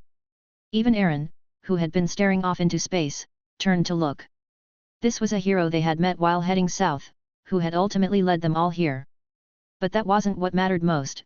What was truly terrifying was that this man had killed 3 small titans with his bare hands without relying on 3D maneuver gear. This was simply beyond their comprehension. Although it seems the Titan's regeneration abilities have become much weaker after coming to this strange place. But its size and strength are still right here. The visual impact at that time made them still feel tight inside even now when they see the Titan in person. The other party didn't even know that the nape of the neck was the weak spot, instead continually attacking the head, and managed to kill the Titan through a kind of concussive method. If it's already amazing that Aaron can turn into a Titan, then, in their eyes, this Mr. Guo is like a humanoid Titan. Junior brother, it's up to you. Huangrong is still wary and distrustful of Tao Yu, as she continuously senses through her spirit perception. But it must be said, beautiful women are indeed good at acting, outwardly showing no signs of any issues. Guojing, standing next to her, is much more straightforward, holding no other thoughts after learning that Tao Yu is a disciple of the pharmacist. However, this is also Huangrong's character. She doesn't show it outwardly, and Tao Yu doesn't think much of it, or one could say his original perception of Huangrong was just like this. Tao Yu first responded, then used Yuan Force to translate, fluently expressing sentences that Aaron and the others could understand. Without even a slight hitch in his speech, it brought joy to the faces of the members of the 104th Training Corps present. Finally, someone they could understand was speaking. Tao Yu communicated with this group of refugees fleeing southward for an entire day, inquiring about everything from the original situation in their world to what happened along the way. To facilitate explaining his familiarity and understanding of their world, some questions were deliberately guided by him, so the conversation took a bit longer. Even Tao Yu didn't expect that the people who had escaped this time included seemingly all the main and significant characters. However, thinking about the attributes of a chosen one, it didn't seem strange to Tao Yu anymore. It's not that Aaron became stronger by killing monsters, it is that he was favored by destiny to escape death, and then it was just natural for him to be rescued by Guojing, who is also a chosen one. I understand. Arrange for 2 representatives to come over, and we can continue our discussion tonight. After Tao Yu spoke, he gestured toward Armin and Aaron. I'm terribly sorry. My friend has been shaken by the journey, would it be okay if just I come alone? Armin stood up to apologize. Tao Yu also hadn't expected that Mikasa's disappearance while covering their retreat would hit Aaron so hard. I can act as a representative. At this moment, a gold-haired, blue-eyed girl perked up, raising her hand cutely, while another girl beside her, with some freckles on her face, kept pulling at her, seemingly trying to make her let go, but she remained unmoved. I also want to do something within my power. Historia looked fragile but held firmly to her decision once it was made. Then I'll go too. Emer decided on the spot to ensure Historia was protected. Fine, the 3 of you then. Tao Yu recalled and roughly matched the 3 of them with their respective characters. After all, he had seen the animated series. He then glanced over and spotted the Marley trio. It was these three, transformed into titans, who had breached the wall, leading to the subsequent series of events. They might not necessarily be fortune thieves, but they indeed carried good things with them. From the ending clips that filled in the story, Tao Yu knew that Aaron possessed the power to control the titans. It's just that he can't utilize it right now. One could say the key to solving the current problem lies with him. But how to solve it, how to activate it, Tao Yu was somewhat at a loss. However, as a chosen one, constantly becoming stronger can't be wrong. Yuan Force will help him activate his potential. Chapter 209, The Way to Make Money. What? You're saying there's a traitor among us? Armin said with a look of surprise upon hearing Tao Yu's words. I feel like you're not really that surprised. Tao Yu glanced at Armin and chuckled lightly. Spirit perception is quite a useful thing. Armin fell silent at Tao Yu's words. After seeing Aaron transform into a titan, anyone would start to suspect that the colossal titan and the armored titan are also transformed humans, only we don't know who. Really? You have no idea at all? Or do you think at this point, it doesn't matter who they are? Throughout the exchange between Tao Yu and the three representatives, Huang Rong and the others were there the whole time. They could understand what Tao Yu was saying but had no idea what the others were saying. They too felt the wonder of Yuan Force communication. Fortunately, Tao Yu occasionally acted as an interpreter to provide them with a simple explanation, allowing them to understand the gist of it. Huang Rong, deep in thought, was able to deduce the content of the conversation and then said to Tao Yu.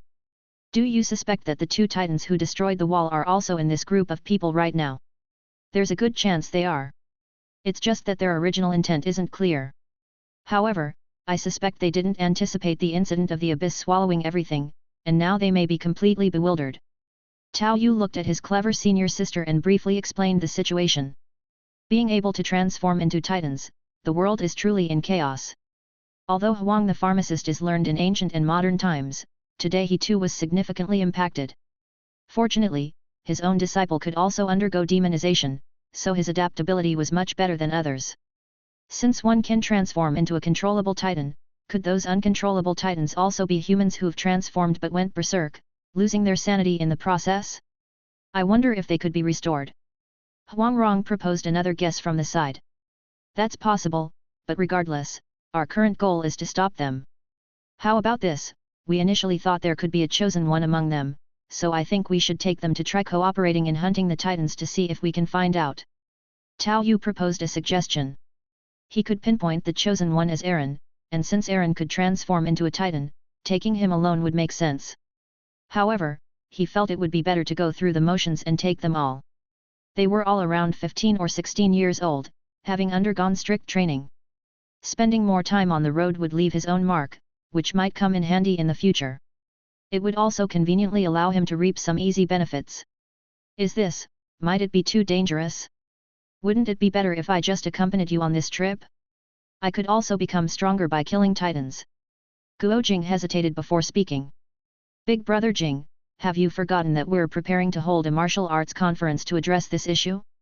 What if you leave and cannot return at a critical moment? Huang Rong, seemingly not wanting Guo Jing to take the risk, found an excuse he could not refuse. Since the existence of titans had been confirmed, they too were getting ready to summon martial artists to hold a martial arts conference and discuss strategies to combat the titans. It was certain that titans were extremely strong, possessing immense strength. However, their reactions were slow, meaning that it was feasible to figure out a way to jointly hunt them down.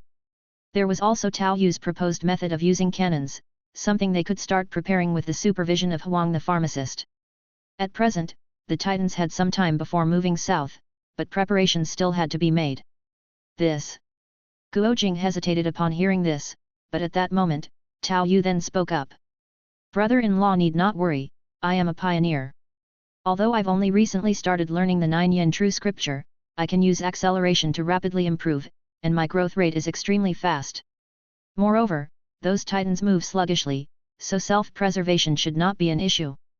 As he said this, Tao Yu paused for a moment. However, before I set out, I will first teach senior sister and brother-in-law the related techniques for harnessing strength. Given your talents and physical foundations, I think you should be able to grasp them quickly. While Guo Jing was still hesitating, Huangrong's eyes brightened, and she moved ahead with a radiant smile, eager to learn. Then I must thank you, junior brother. She had always been infatuated with love, content as long as her beloved Jing Gig could gain any advantage. Tao Yu felt that she had become much less wary of him. Good fellow, theoretically, to raise Huangrong's favorability, he just needed to be good to Guo Jing. All right, since that's the case, I will also teach you the dragon's 18 palms. Guo Jing was also straightforward and made the decision himself without waiting for Huangrong. Humph, does my disciple need you to teach him? Huang Yaoshi was somewhat dissatisfied. Initially, Hong Qigong had taught Guo Jing, who defeated his own disciple, which left him holding a grudge. Cough, master, I think it wouldn't hurt to learn a little. After all, I'm quite talented. Although Tao Yu was not as eager for the dragon's 18 palms as he was for the internal cultivation methods, he was nevertheless looking forward to it.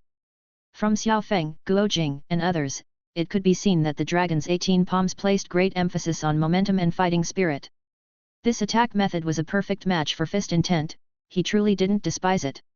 As for the rest, most of it could also be found in the 9 yin true scripture, he could just study it slowly. And when the time came to lead people to hunt titans, he could also make a trip to Mount Shaoxi and Zongnan Mountain to beg for alms. The 9 yin true scripture was already comprehensive, he had only just started to learn the fundamental law of the Northern Dipper. There were more techniques to master later on, such as the light-footed spiral 9 shadows, the auxiliary soul shifting, the force-dissipating flying cotton power, the sound technique Hell's Yin Wind, and the 9 yin claw, all of which would keep him occupied for a long time. Adding the dragon's 18 palms, which was good for both offense and defense, plus the master's billowing ocean melody, finger-flicking magic, and Kimen Dunjia, would be quite sufficient.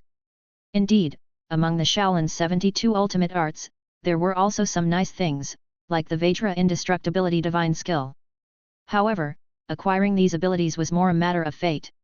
If the opportunity arose, he would take them all, and even if he didn't have time to master them all, he could sell them. After all, a single course of the myriad streams 5 forms could go for 5,000, and these were new abilities that could be learned repeatedly. At least for the pioneers who did not pursue transformations or implants, this was definitely great news, and they were willing to spend the money.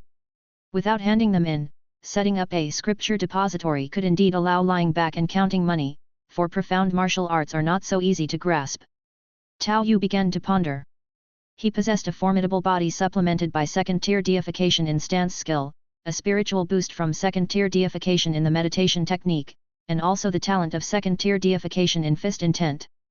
Because he had never encountered inner strength before, it took him 15 days just to grasp the fundamentals of the 9 yin true scripture. And this was with the personal guidance of Huang Yaoshi, the most erudite master of the age. The same process would certainly take even longer for other people. Of course, this was the 9 yin true scripture, which was notoriously difficult to begin with. If it were some simple, basic cultivation methods, even if someone knew nothing and had to start from scratch, with some guidance it might be possible for them to achieve a rudimentary grasp in a few days. Just memorizing the few acupoints and meridians to circulate inner strength was enough, as many people in the martial world did just that. But without guidance, simply handing them a secret technique and letting them practice blindly would definitely lead to no progress. If he could wholesale a group of martial experts to his base from here, he really could establish his own training institution. Indeed, it might be time to start earning a good reputation in this world. Tao Yu actually felt that his starting point was quite high. As a disciple of the 5 greats and junior brother to Huangrong, his starting point was already lofty. But he still needed to study ways to make money afterward. Even if successful, this business interest is too big for now, surpassing my capabilities. I must involve little Miss Wealthy, so she can also legitimately provide for me. Having pieced together a plan, Tao Yu suddenly felt more motivated. It was only after starting to practice the 9 yin true scripture that he realized his Yuan Force was running out. Chapter 210. Confrontation. Tao Yu's talent is truly outstanding. 5 days later, Guo Jing looked at Tao Yu, who had fully mastered the basic moves of the 18 dragon subduing palms, with a very surprised expression on his face. In the past, it took Guo Jing a month to learn the first 15 palm strikes of the 18 dragon subduing palms. Although he was always said to be slow-witted, his martial arts aptitude was actually not bad, especially with the reinforcement of the Chuanzhen Sect's inner strength. Hong Qigong even praised him, this is it, otherwise, how could you have trained my 18 dragon subduing palms to such a level in just over a month? The last 3 palm strikes were taught to Guojing overnight after he had a foundation, and he could use them in combat right away. But for Tao Yu, starting from scratch with the 18 dragon subduing palms and having just over half a month of systematic martial arts training, it took only 5 days to fully master every move of the 18 dragon subduing palms. Not only Guojing but also Huang Rong and Huang Yaoshi were somewhat astonished. Although previously Yu had a preset mindset, with the brand of myriad streams breathing techniques thinking, and his inner cultivation methods started slowly, his learning of these external martial arts moves is truly beyond his teacher's expectations, said Huang Yaoshi. Not at all, my previous training focused most on qi blood and physical body, so I have some insight into controlling movements, Tao Yu replied. Tao Yu was quite surprised that he could learn the 18 dragon subduing palms so quickly. His mastery of stance skill after the second deification unlocked certain posture complexities in his body, all that was needed was to supplement the methods of inner strength circulation. After the deification of the Northern Dipper, the pure true qi from the 9 yin true scripture, aided by the meditation technique, truly moved as easily as an arm does. Naturally, he picked it up quickly. The reason it took 5 days was because he was not able to grasp the key points of the move regret of the overreaching dragon with stability. Even before learning it himself, Tao Yu knew that the characteristic of regret of the overreaching dragon was its inexhaustibility. Once inner strength is struck through the air, it cannot be retracted, not even by top experts. It cannot be used recklessly. The most enduring mode of fighting is still close quarters combat, keeping inner strength within the meridians. The way Chang Lixu used weapons was actually a display of the awkwardness of insufficient inner strength. Regret of the overreaching dragon, however, allows inner strength to be exerted 3 feet away from the body yet still be controlled by the palm. When necessary, part of it can even be withdrawn and stacked onto the next attack. Clearly able to strike through the air, yet also able to reduce consumption. No wonder it's the most frequently used move of the 18 dragon subduing palms, because it's indeed handy. But similarly, to grasp its essence is also correspondingly difficult, and Tao Yu had to ask for guidance several times. Once he mastered this move, the path ahead was smooth sailing. Overall, each palm strike of the 18 dragon subduing palms is calculated separately, with Yuan Force ranging from 400 to 800, which is actually similar to each stand-alone form of the myriad stream's 5 forms, mainly emphasizing the technique of the strike. In terms of cost-effectiveness of a single deification, it's certainly possible to deify all of them once. Different moves can deal with different scenarios, to be used as the situation demands, off the cuff. However, a second deification definitely requires a question mark. Only the 800 value regret of the overreaching dragon and seeing the dragon in the field, which can produce a defensive chi wall, can barely begin to be ranked, and still fairly towards the back of the line. When I'm truly affluent, I might try them, while others are certainly kept at a single deification. They'd even be prioritized after crane form. The foundation of becoming truly powerful lies within oneself. Attack techniques also depend on one's own strength, adapting and varying them according to different situations. As long as you're strong enough, even a set of Grand Ancestors' long fist could turn someone into a sand sculpture, Tao Yu mused to himself. In fact, a single deification is already strong enough. The more he practiced over these days, the more Tao Yu felt his earlier judgment was correct.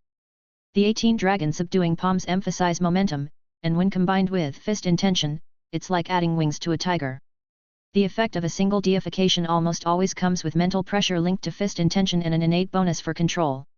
Now that I've demonized with a hint of dragon form, using the 18 dragon subduing palms, I really do feel an itch to give it a try, Tao Yu said. The Big Dipper true qi flowed through Tao Yu's meridians, and under the controlled influence of his meditation technique, it effortlessly morphed at will, naturally making his control over the power of the 18 dragon subduing palms intuitive and smooth. Even though regret of the overreaching dragon was only at level 1, in Tao Yu's hands, it was sometimes strong and sometimes weak, sometimes engulfing and sometimes expelling. Within the utterly rigid and masculine palm force, there was also a hint of softness and yin. 9 yin true scripture is truly a deist's ultimate study. After deification, the pure true qi retains its inherent advantages, balancing yin and yang, encompassing myriad things. Tao Yu reveled in the afterglow of practice, with others nearby refraining from disturbing him. A short time later, Tao Yu took the initiative to speak. I'd like to ask my brother-in-law for some guidance. Tao Yu bowed to Guojing. Good, I happen to have some unresolved issues with Myriad Stream's 5 forms, so please don't hesitate to enlighten me, junior brother. Guojing himself was not lacking in talent, with robust inner strength and his own palm technique cultivation laid out here. Tao Yu had learned the 18 dragon subduing palms in 5 days, and Guojing had also fully mastered the introductory levels of Myriad Stream's 5 forms and the Myriad Stream's breathing technique. The muscle changing and bone forging scripture was similarly a method for improving one's talent, and for Guojing, there was no need for any stance skill level foundation, he could easily get started with it right away. Although he had just started, Guojing could actually feel the benefits that Myriad Stream's 5 forms brought him. Even though he had not yet induced his strength, relying on his physique and body alone, he had already grasped control of his chi blood. This had already produced a significant amplifying effect for the predominantly masculine 18 dragon subduing palms. As the two of them agreed to the challenge, the others present quickly and voluntarily cleared enough space for the pair. And Huang Yaoshi was clapping his hands in delight, saying, "Excellent, excellent. Previously, that old beggar had Jing'er defeat my disciple, and now it's time for some payback. How about you both use the martial arts taught by the other? Would that be good?" It was clear that Huang Yaoshi still harbored some lingering feelings about the previous incident with Guojing. This caused Huang Rong to once again become a leaky cotton padded jacket. "It's been so long, and you still remember." Tao Yu and Guojing seemed not to care about this suggestion, and immediately Tao Yu implicitly took on the stance of seeing the dragon in the field from the 18 dragon subduing palms, firmly assuming a defensive position. Meanwhile, Guojing assumed the tiger form. Even if both had just begun to grasp the new skills, due to their well-established foundations, just taking their starting postures conveyed an intense atmosphere of impending violence. Even Huang Yaoshi, who had been provoking the fight, couldn't help but add. "One is preparing for the martial world tournament, the other is preparing to lead people northward, take care to exercise restraint and stop at the first touch of contact. I didn't expect the junior brother to be so strong even before acquiring inner strength. Then let your brother see how far junior brother has come." 1938. Hearing Huang Yaoshi speak thus, Huang Rong was jolted, and then she turned back to her father in some surprise and said, "Dad, do you truly believe junior brother can go head to head with brother Jing? Otherwise, there would have been no need for such a specific reminder, because brother Jing, with his kind and generous heart, would certainly control his strength well." The emphasis, on the other hand, suggested a concern that the junior brother's power was too strong for brother Jing to merely touch and stop. Before the cultivation of inner strength, there was indeed a gap, but after having acquired the inner strength of the 9 yin true scripture, I don't know how fast he can accelerate his cultivation speed. If he can fill his channels, then even if Jing'er breaks through, he needs to remain cautious. Huang Yaoshi raised his hand and looked at his palm, recalling that strike he faced against Tao Yu with the empty sky palm strike. At that time, his disciple had not mastered inner strength, and because his own spirit was momentarily distracted, he failed to hold back and was forcibly blocked by the disciple. While the backlash he experienced was relatively inconsequential, his hand had really hurt at the time, nearly causing a fracture. Thinking about it, Huang Yaoshi shook his head, realizing that he was getting old after all. Clearly, Huang Yaoshi and Huang Rong's conversation had not escaped Guojing's ears, and he too appeared somewhat surprised. "I didn't expect the junior brother to be so strong even before acquiring inner strength. Then let your brother see how far junior brother has come." As he spoke, he took the initiative to step forward, switching between the tiger and ape forms of myriad streams with great fluidity. Though still to produce any real strength, his substantial inner strength could nevertheless fill the gaps, with each strike stirring up gusts of wind. Well received. Tao Yu, withholding his force, immediately launched seeing the dragon in the field, a wall of energy that was firm yet flexible, blocking all of Guojing's airborne inner strength assaults. Before Guojing's airborne inner strength could even hit the energy wall, it began to rapidly weaken and dissolve inexplicably. Upon impact, it hardly caused a ripple. Just one move had already caused a change in expression for Huang Yaoshi, Huang Rong, and Guojing. All three had extraordinarily discerning eyes, and how could they not perceive the level of internal cultivation required for Tao Yu's strike? He had indeed acquired such profound inner strength in such a short time. The boost from Pioneer's Yuan Force was simply beyond imagination. Chapter 211 comes with sound system. Upon reaching the site of the military camp ahead, Tao Yu estimated it was about 2 arrows shot away and halted his horse. Behind him, Cheng Lixiu and the members of the training corps also stopped in their tracks. They all looked at the large camp ahead, their faces showing a weighty seriousness. On their journey, they had witnessed numerous atrocities committed by the grassland barbarians. Burning, killing, and looting. Each member of the Survey Corps had been arranged to have a taste of bloodshed. By now, they had adapted to the chaos of the era. But now, seeing the grassland people's headquarters, their military camp. Thinking about what they had done along the way, these half-grown youths all felt a tightening in their hearts. What's there to fear? We left no survivors, Tao Yu chastised them. This made Armin feel a bit speechless, then he carefully chose his words and said. Perhaps, our spare horses belong to them. They're not named, Tao Yu retorted. A few of them are, though, said Armin, a bit embarrassed. The majority bore the marks of branding. Tao Yu glanced at his own spare horse's rump and seemed to notice the same, then fell silent. Why would they write names on our horses? That's too much. Tao Yu complained. Hearing Tao Yu say this, Armin shrank his neck and stopped talking. As the grassland soldiers began to line up in the military camp, Tao Yu turned back to his men and said.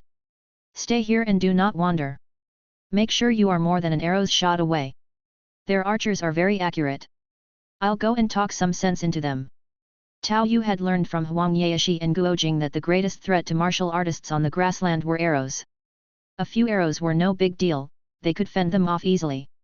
But a relentless barrage of arrows from the sky, even a top expert of the five greats level would be exhausted and perish. Defending against arrows drained more inner strength than bullets did. Explore more adventures at Empire. Yet for Tao Yu himself, with so much Yuan Force as his backup, his confidence was bolstered, unafraid of failure. Rows of grassland soldiers emerged, and shortly after, a figure that resembled a junior officer made his way to Tao Yu. Looking at Tao Yu's typical southern appearance, he started berating him. How audacious! To collide with the tents, are you seeking death? One could tell from his tone that they were accustomed to throwing their weight around. Even powerful places like Shaolin would submit and offer provisions after they arrived. Although Tao Yu had led 50 cavalries here, compared to their formation, it was still hardly worth mentioning. If it weren't for the fact that they approached from the direction where the fast Titan had been lured away, they wouldn't have even bothered to question them. They would have either chased them away or simply shot them dead. I was actually planning to reason with you, Tao Yu said, rubbing his temples with a hint of a headache. If you can't understand reason, I have some proficiency in fist and foot, Tao Yu slowly exhaled a breath. Seeking death. Release arrows. The commander obviously had not an ounce of patience, and his face contorted with malice upon hearing Tao Yu's words. Had already noticed some beauties in the line behind you, might as well take them down while at it. The archers didn't hesitate, even though there were only a few dozen of them, they still precisely fired a volley of arrows, completely covering the area around Tao Yu. Facing these attacks, Tao Yu simply chuckled and leapt into the air, executing a seeing the dragon in the field to intercept the arrows nearby and protect the steed beneath him. After landing, his feet tapped lightly, leaving behind after images. Bad news. It's a master. Shoot the signal arrows. A messenger immediately fired the signal arrows, which shot into the sky with a piercing explosion. However, the moment the signal arrows were fired, Tao Yu was already upon them, raising his hand and sending 4 blood-red dragons pouring out from his palm with a move called Shocking 100 Miles. Accompanied by the dragon's chant, every person in the whole unit was startled to the point of vacancy, and as the horses panicked, all without exception fell from their mounts, which scattered and fled. These 4 blood-red dragons roamed, not directly colliding with them, mostly just grazing. But it was just such a casual graze that made the newly landed soldiers spurt blood and get blasted away upon touch, injured on contact, dead upon collision. Indeed, as long as I control my strength not to consume too much, it is still bearable, but I still need to quickly find a way to cultivate the 9 Yang divine skill. Tao Yu felt the consumption after the blood dragon's attack, but he was very satisfied. Compared to blowing up the heads of titans, this was just a slight touch to ordinary people, completely acceptable. The 4 blood-red dragons circled back, passing by Tao Yu's side where he restored and slapped them away again. The soldiers who had just emerged from the camp due to the signal arrows fell like wheat at the sound. The long handles wielded by the few resisting soldiers snapped upon colliding with the blood dragons, sending them tumbling away with the men. With the flick of the dragon's tail and the touch of the dragon's body, as long as they didn't explode, the consumption was completely within Tao Yu's acceptable range. As the Big Dipper True Yuan continued to operate, the vague power of the Big Dipper stars also kept on strengthening him, combined with the traveling energy of the basic breathing method and the earthly power of stance skill, it seemed that he could fill the gaps to a certain extent. Haha, bring it on. Tao Yu directly stuffed 4 tubes of nutrient paste into his mouth. Without the slightest hesitation, he began to let loose. Each clap of his palms sent out another blood-red dragon, each dragon's return was filled with blood gang and sent out again by him. Gradually, more and more blood dragons surrounded him, constantly roaming within 5 feet of Tao Yu. Eventually, 18 converged. The sky filled with the dragons' chant, one after another, with built-in sound effects. This caused a massive impact on the military camp's soldiers, delivering a devastating blow to their morale. Tao Yu plunged into the various squads like a tiger among sheep, blood dragons closely following him. Contact meant collapse. The influence of fist intention mixed with sound skill seemed even greater in group combats, making Tao Yu seem invincible. Might not have killed that many, but the entire camp felt chaos, no one daring to approach, just running away. How is this possible? Xiao Xiangzi rushed over to support after hearing the commotion, and upon witnessing the scene of the blood dragons dancing, he almost thought he was seeing things.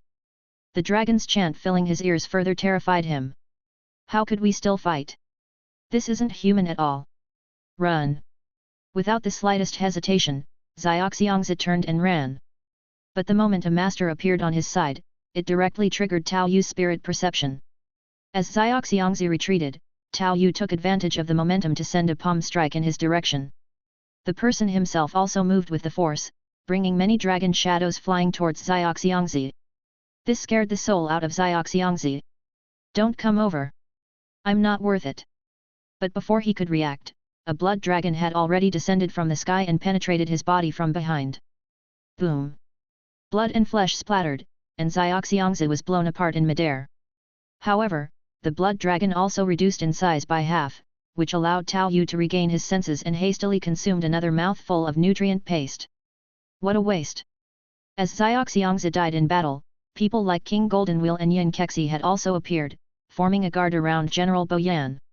Everyone was staring at the scene with their eyes wide and mouths agape, completely unable to believe what they were seeing. With a flick of his hand, a group of dragons flew over and knocked down a crowd. Another flick, another crowd sent flying. Good lord, what the hell is this thing? Dragons flying in the sky? Is this a mistake?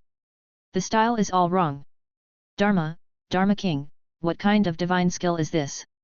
Boyan asked with a twisted face, maintaining a certain composure, which already showed his strong psychological quality. This old monk does not know, watch out, he's coming. General, order the archers to attack from a distance, I will stall him. King Goldenwheel was indeed a brave man. When it was time for action, he stepped up. However, he deliberately slowed down his approach. Allowing another fool, Nimixing, wielding a snake-shaped iron whip, to rush to the front. But before he got within 5 yards of Tao Yu, he was instantly knocked back and left spewing blood by a blood dragon's tail whip. Nice move. Just after clearing the crowd around him, Tao Yu saw Nimixing being struck down and King Goldenwheel landing in front of him. His eyes lit up slightly, a master. With a casual palm strike from afar, 5 of the nearest blood-red dragons, under his control, twisted towards King Goldenwheel from different angles, making King Goldenwheel's face turn green. Why do I have 5? After Tao Yu casually launched his attack, he realized it was imprudent. He still needed King Goldenwheel's Vajra body divine skill. Instantly, he turned his palm into a claw, and with an attractive force, 2 blood dragons twirled back to him, leaving only 3 continuing their collision course. Ha! Seeing no way to avoid it, King Goldenwheel had no choice but to face it head-on. Using his Goldenwheel as a shield, he bet all his power on the Vajra body divine skill, while his feet moved with lightness skills to retreat and be ready to dissipate the force at any moment. Even before the dragons arrived, the force of their approach made his face shudder uncontrollably, and he looked ghastly. Boom! The moment the blood dragon struck, King Goldenwheel's vision first went dark as if his head had been struck by a huge hammer. He couldn't concentrate his inner strength, and his stance fell apart. In the next instant, the blood dragon shattered all his inner strength without effort, and his Goldenwheel emitted a piercing screech noise. Puh! But at the end of the day, he was a top-tier master with profound inner strength and a robust physical body. Having the Goldenwheel as a shield, the full protection of his power, and using weight-shifting skills, he was only knocked flying backward, smashing through a tent to the ground where he lay without getting up. He just barely hung onto his breath. "Shoot the arrows! Shoot the arrows!" At this moment, General Bo Yan's orders, along with the soldiers positioned at a safer distance, were finally ready for their counterattack. The steppe soldiers were best at archery, even top-notch experts could not withstand it for long. Seeing the rain of arrows coming from all directions, Tao Yu felt the reckless expenditure he had engaged in, and thus raised his hand to recall the blood dragons to fill the gaps in his strength. After most of the dozen or so blood dragons returned to the blood mist and were absorbed by Tao Yu, he snorted coldly, causing the remaining 2 blood dragons to explode in midair, blocking most of the incoming arrows. To save on expenditure, the rarely used black iron heavy sword was drawn from his back, and using its broad blade, he parried the arrows while retreating. Combining his own dynamic vision and the Spiral 9 shadows, he changed his position a few times, soon putting distance between himself and the archers, stepping out of their range.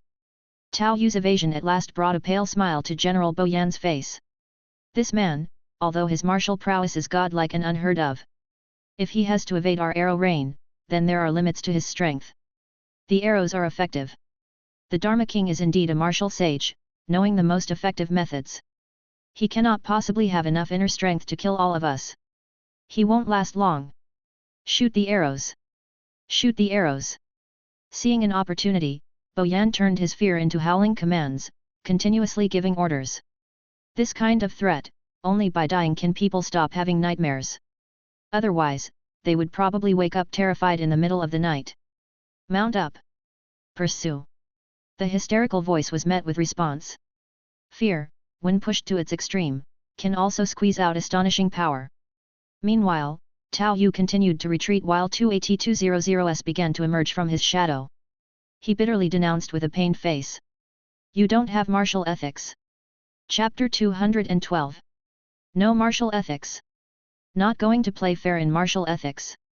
Upon hearing Tao Yu's resounding voice, amplified by his sonic skill, Bo Yan's face twisted, and he then bellowed. We were never part of the martial world. It's the survival of the fittest. Today, it's either you die, or I perish. The more Tao Yu retreated and spoke, the more his momentum seemed to swell. But in the next moment, he saw the 2AT200s that Tao Yu had pulled out. Their odd, black appearance left him somewhat perplexed. However, by this time, all the soldiers in the camp that could mount horses had done so. The sons of the plains began to showcase their unparalleled riding and shooting skills, preparing to draw their bows and notch their arrows atop their mounts. This is a gun, codenamed AT200, 36 rounds per breath. I kindly ask everyone for your instruction. Tao Yu's 2 shooting skills were on display here, along with the local advantage collapse brought by his meditation technique undergoing a second stage of deification. As the twin guns spit flames from their barrels, it didn't take long for Bo Yan to realize why the opponent was actually creating distance. In front of him, Tao Yu's 18 blood dragons raged, although impressive in sound and fury, he was only able to control an area within 15 feet.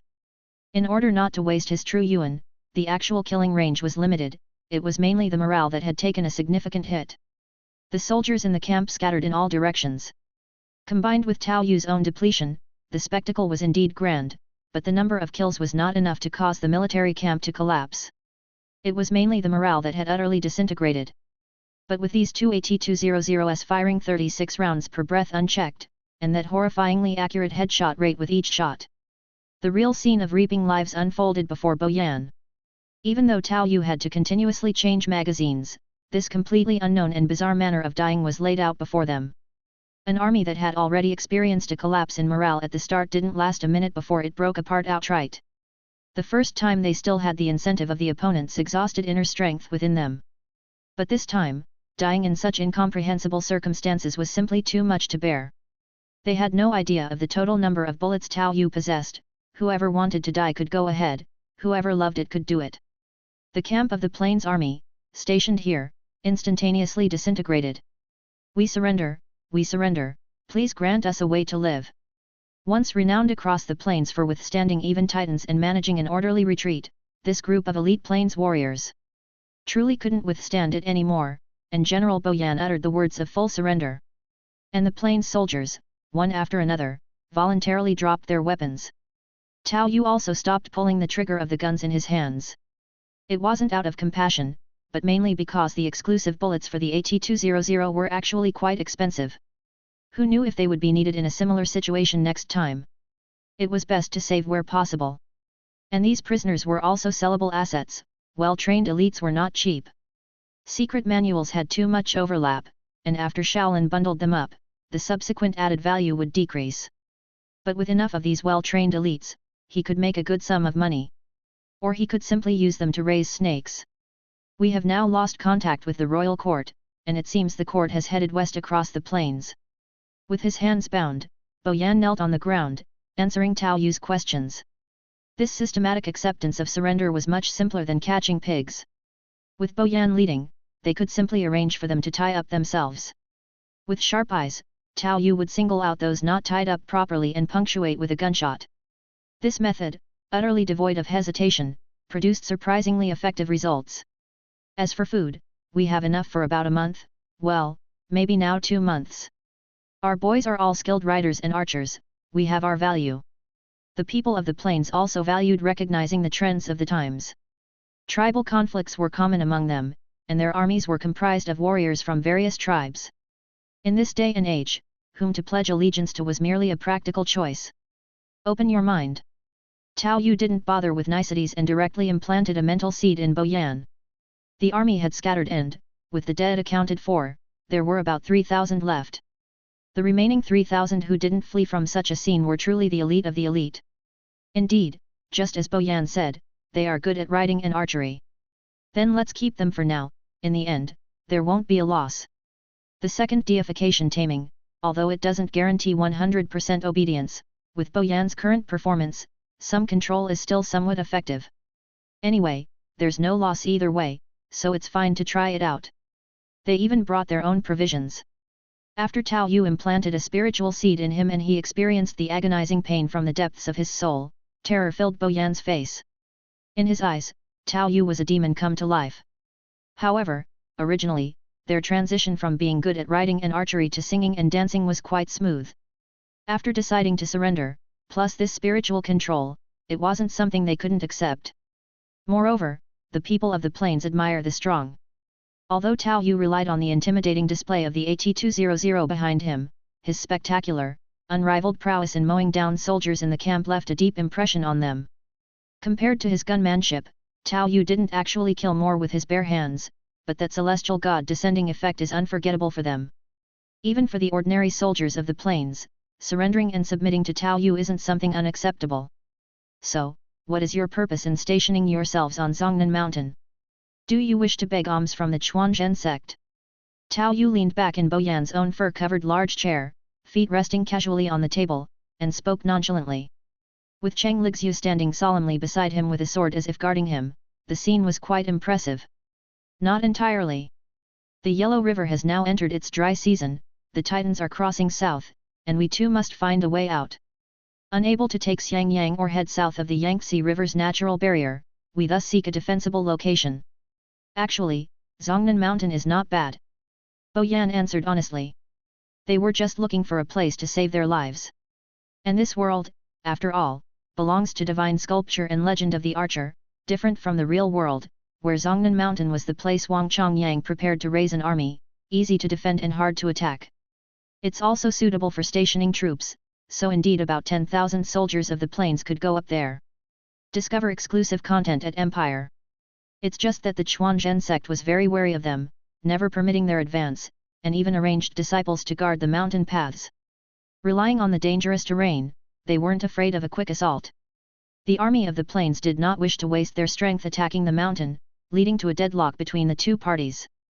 In fact, they were also in negotiations with the Chuanzhen sect and were even ready to settle disputes with martial contests following the rules of the martial world.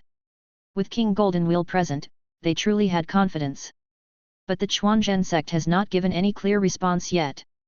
According to our constant observation, it seems they're having some internal trouble, a disciple has fled, and at night we can see them searching the mountain with torches. Ah! Tao Yu also paused upon hearing this. A mountain search? A disciple has fled? Yang Guo? Although Yang Guo's matter was incidental, according to the original storyline, he indeed spent several months studying at the Chuanzhen sect before being driven to flee in betrayal. Now, with the Plains army besieging the mountain, it's very possible that the trigger causing his betrayal has emerged. It wasn't necessary for Yang Guo to trigger the betrayal during the sect's minor competition. Given his poor relationship with Zhao's Haijing, the seeds of discord were already sown, and with the hidden danger of the toad skill, as well as his own stubborn persona from childhood, almost any incident could push him over the edge. So it's not surprising that nothing changed due to the siege of the Plains army. In fact, their siege might serve as a trigger instead. Let it be. Gather your weapons, get organized, collect some straggling soldiers, and stay put here. Since your provisions are sufficient for the time being, just stay put. If any unruly killing is discovered, you won't necessarily be killed. Tao Yu looked at Bo Yan, smiling with a chilling flash of white teeth. It made Bo Yan's face turn deathly pale with fear.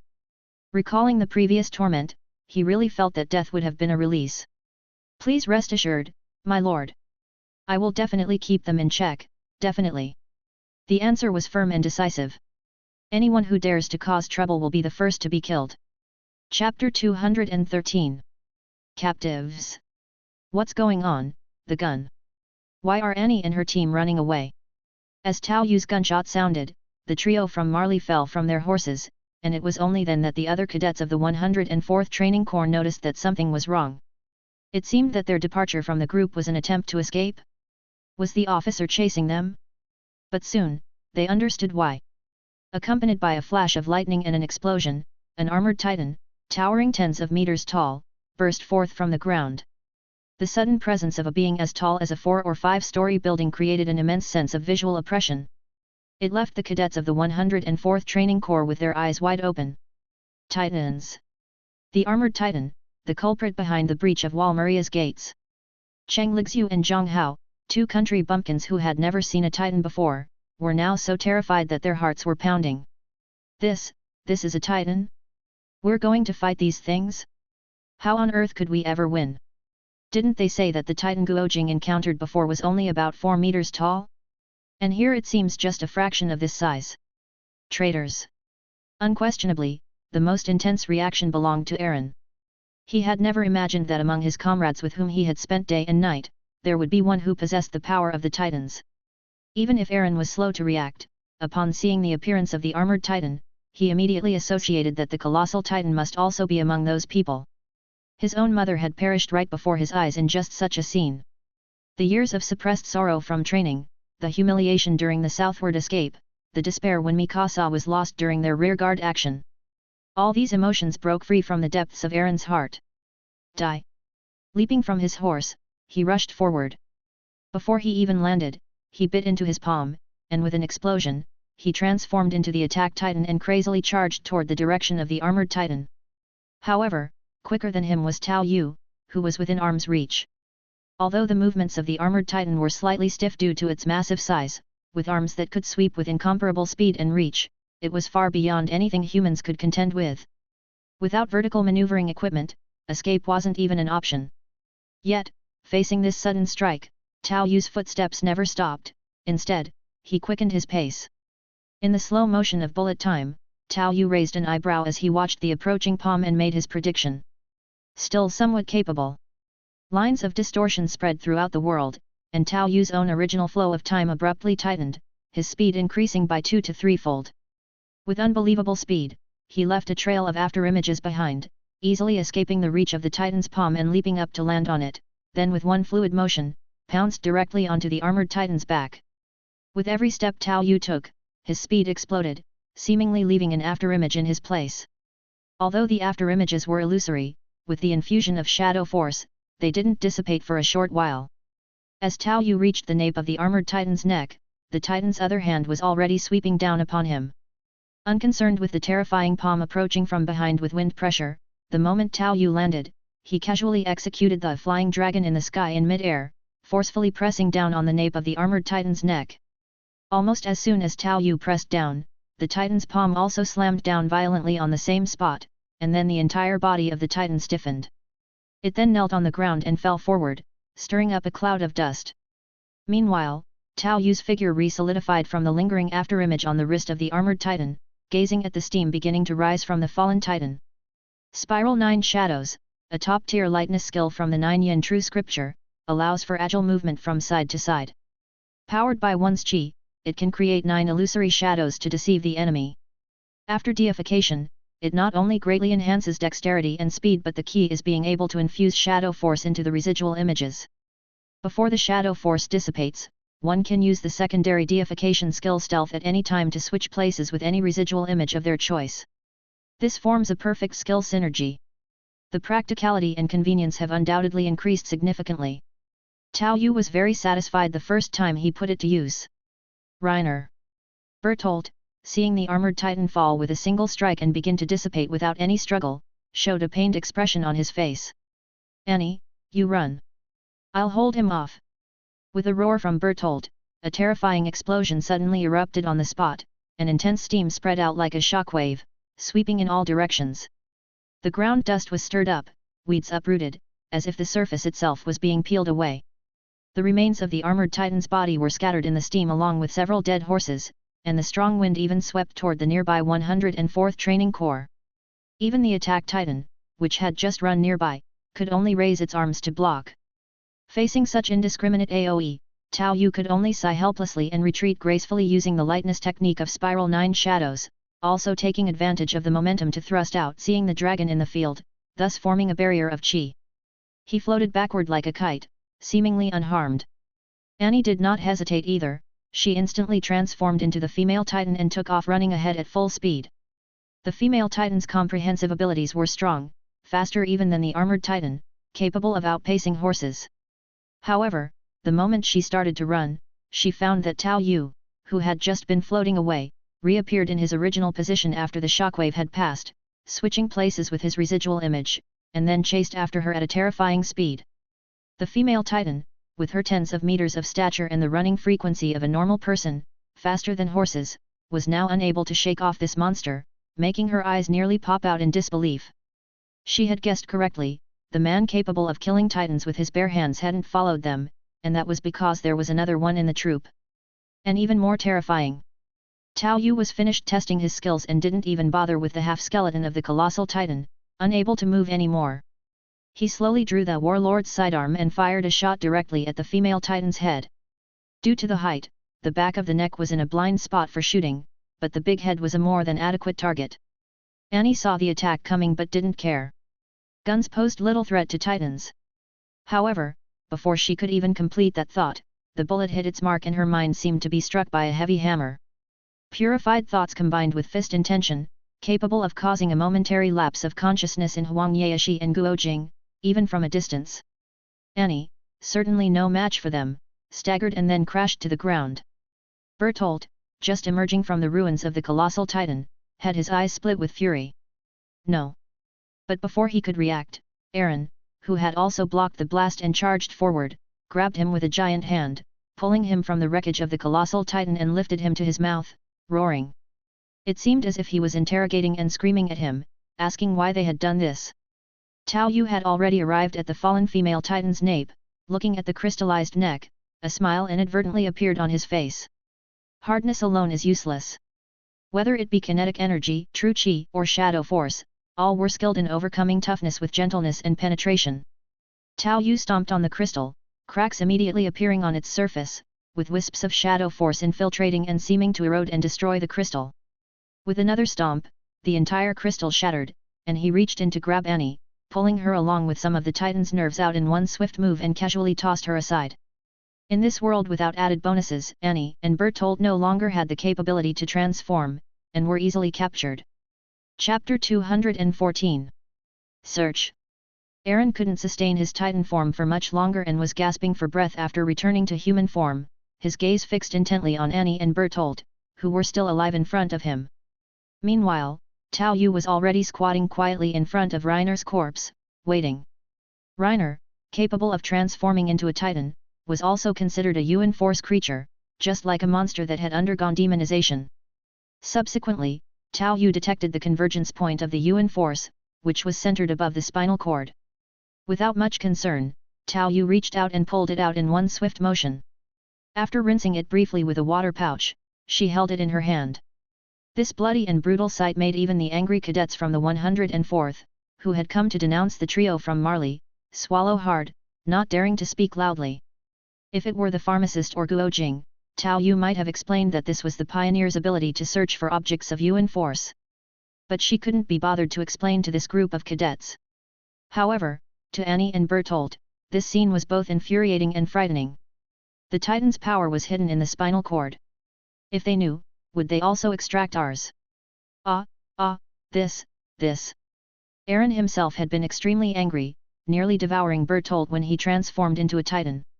Yet, seeing Tao Yu's method, he was at a loss for words. On the other hand, the usually timid Armin forcibly mustered the courage to ask a question. "Commander, may I ask what is the purpose of this? It should be the source of their abilities." "I extracted it to prevent it from going to waste," Tao Yu replied. She continued walking toward Bertolt. This caused Bertolt, who often suffered bullying in the training corps and appeared somewhat simple and honest, to change color. We know how to fundamentally solve the Titan menace." Annie glanced at Bertolt but remained silent, feeling there was no need to hide anything after such an unforeseen event. "Oh? Let's hear it." Tao Yu stopped in her tracks. If she truly intended to extract swiftly, she wouldn't have left any survivors, she was merely using their mouths to voice the plan. "We three are from Marley." Bertolt began to explain their origins. Their goal had been to secretly infiltrate and steal the power of the Founding Titan. The Founding Titan possessed the ability to control all Titans except the Attack Titan. So, if we could find the Founding Titan, we could turn the Titans into a force to be used in our favor. Tao Yu asked in return. "Right, theoretically speaking, that's possible. But the successor also needs to control that power and requires royal blood," Bertolt explained. Tao Yu nodded thoughtfully and then glanced at Aaron. "All right, I understand. In light of the useful information you've provided, I'll give you a quick end," Tao Yu said. After saying that, Tao Yu pulled out the warlord's sidearm and shot them both between the eyes. Bertolt and Annie fell into a pool of blood, without any pre-death agony. Even before the fear appeared, they had died, so quickly that it happened. This action left Aaron, who had been clamoring for revenge, momentarily stunned. He then seemed to grow more complex in expression. Armin and the other cadets from the 104th experienced a certain sadness. After years of training together, they had developed a bond. Even Reiner and his companions were the same, constantly trapped in agony. It was just that their stance differed, which made them merciless when it came to killing. Countless members of the Survey Corps, fellow trainees and even ordinary civilians behind the walls had died at their hands. However, for Tao Yu, taking action was not a psychological burden. He disliked senseless killing, but when it came to handling these 3 ticking time bombs, decisiveness was necessary. They had entered the city at the age of 10 and lived with their fellow trainees day and night for so many years, yet they were still intent on completing their mission and returning home. Their thinking was too extreme.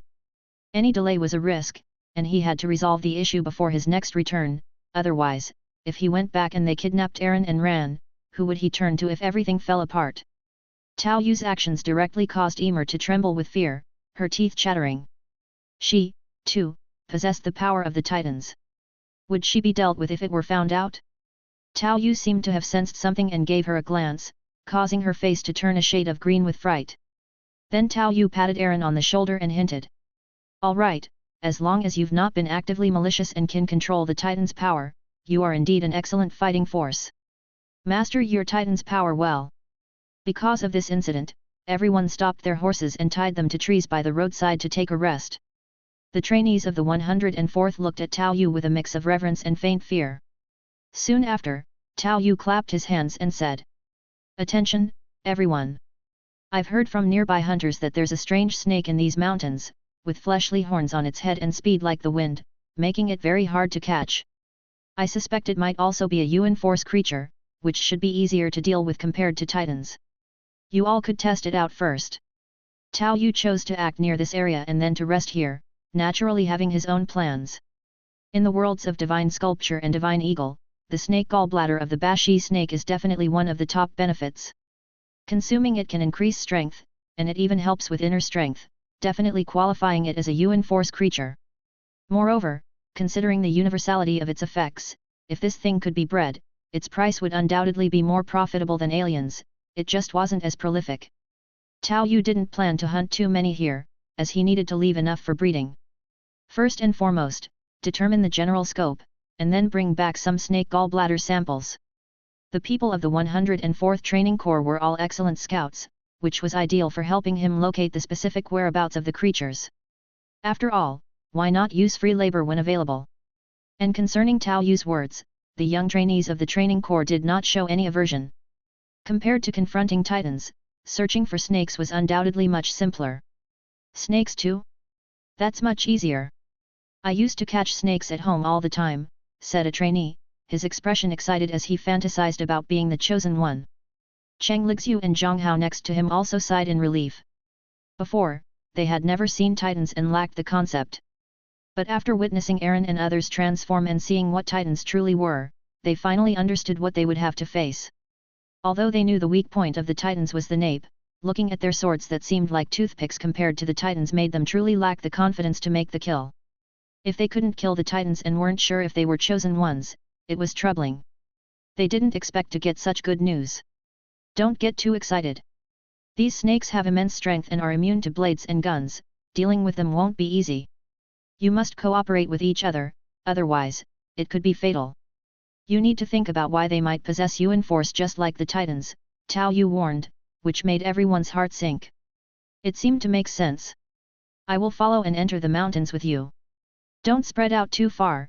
If you spot the target, call out and pass the message so I can support, he said. Okay. Armin represented the trainees with a nod. After all, they were the fighting talents raised in an environment ravaged by titans, and the coordination between the members was perfect. Although most of the gas for their omnidirectional mobility gear was gone, their weapons were still intact. Under the leadership of several of the leading combat-capable trainees, including Aaron, the group slowly dispersed into the forest.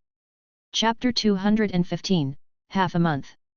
A python, with flesh horns on its head and a body that faintly emitted a metallic sheen, coiled up and watched the group surrounding it with vigilance, continually emitting threatening hisses.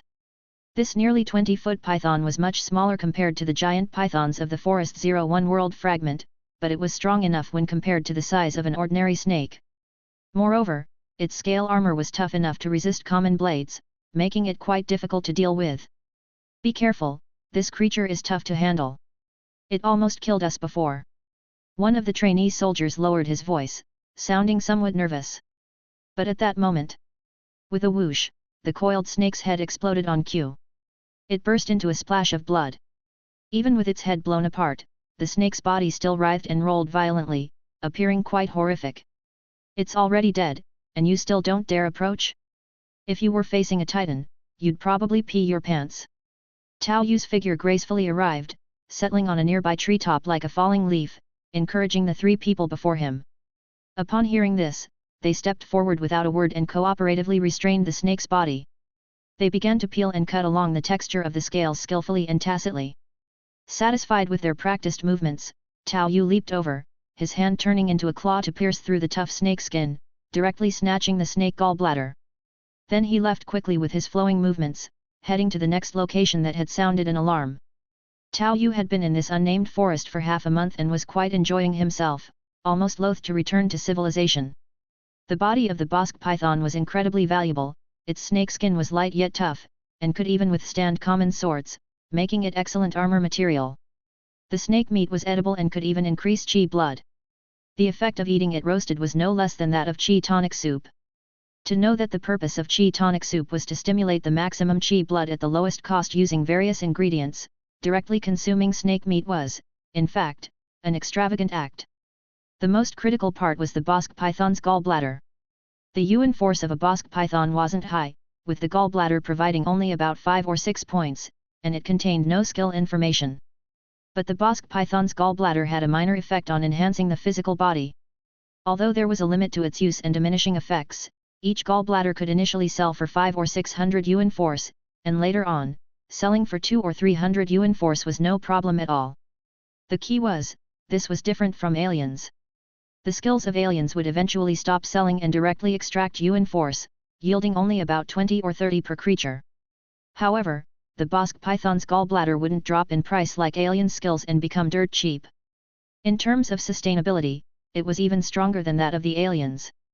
Unfortunately, their breeding ability certainly couldn't compare with that of the aliens, which were mainly about quantity over quality.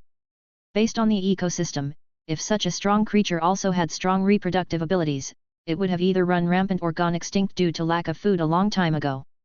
Tao Yu didn't hold out much hope for the bosque python's reproductive abilities. He only hoped that the biological researchers in the inner city or floating city would be effective and find a suitable breeding method. Chirp! Just then, a sharp sound suddenly came from ahead.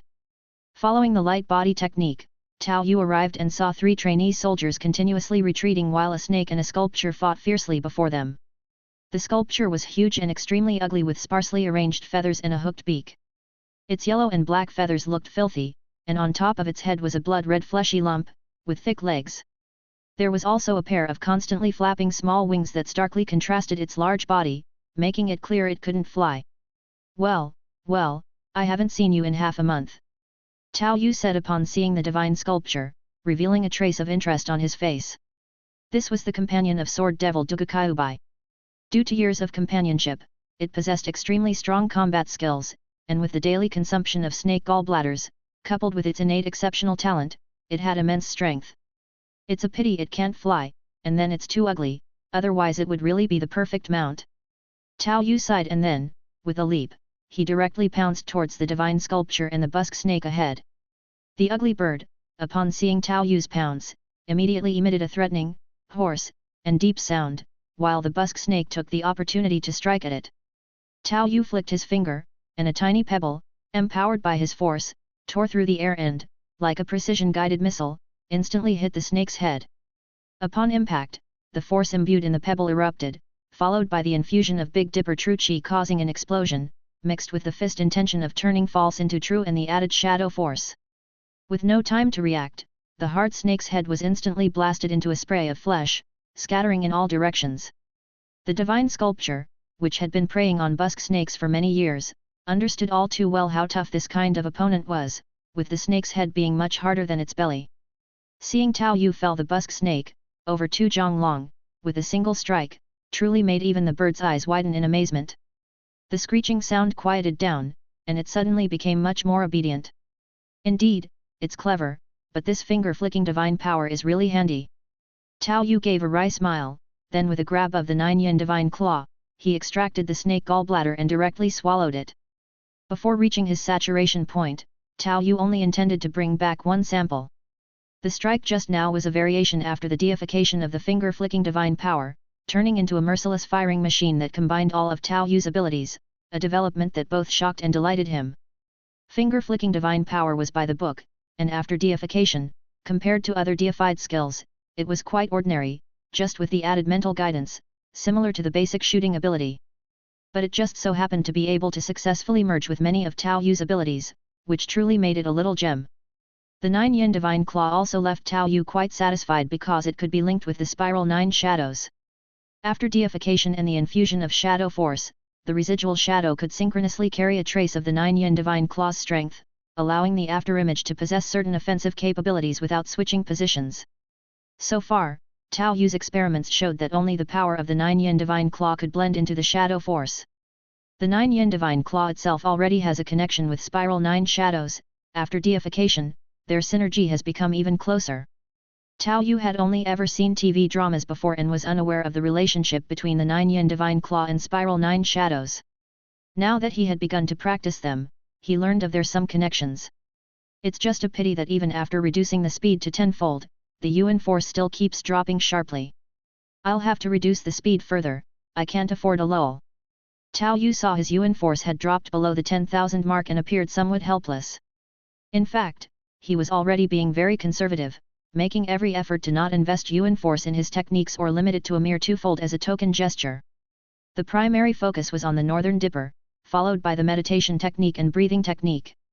But you simply can't fight the fact that there are too many areas of consumption, and as strength increases, the consumption rate also increases proportionally. Moreover, Spiral 9 Shadows and Finger-Flicking Divine Power still require a small investment of Yuan Force in the initial stages. I need to find time to go back and sell the first batch, I can't keep spending it here. By now, the information and some of the items Tao Yu had found, he felt, could completely sustain his consumption. First, I'll go see what's at Dugakayubai's place. The busk snakes around here will have to be farmed sooner or later. The old snakes can be used as breeding stock and should not be overly hunted anymore. By now, all the students from the 104th Training Legion have participated in the killing, along with Cheng Lixiu and Zhang Hao. The chosen ones without a doubt have been selected. Aaron, Cheng Lixiu, Zhang Hao, all three were among them. Chapter 216, Scavenging. Not bad, more perceptive than I had imagined. After Tao Yu had injected the ugly bird with a spiritual seed, he had essentially completed its initial taming. Originally, he thought that the creature might be unmanageable and defiant to the death. At that time, he even thought about sending it to accompany Dugakayubai if that were the case.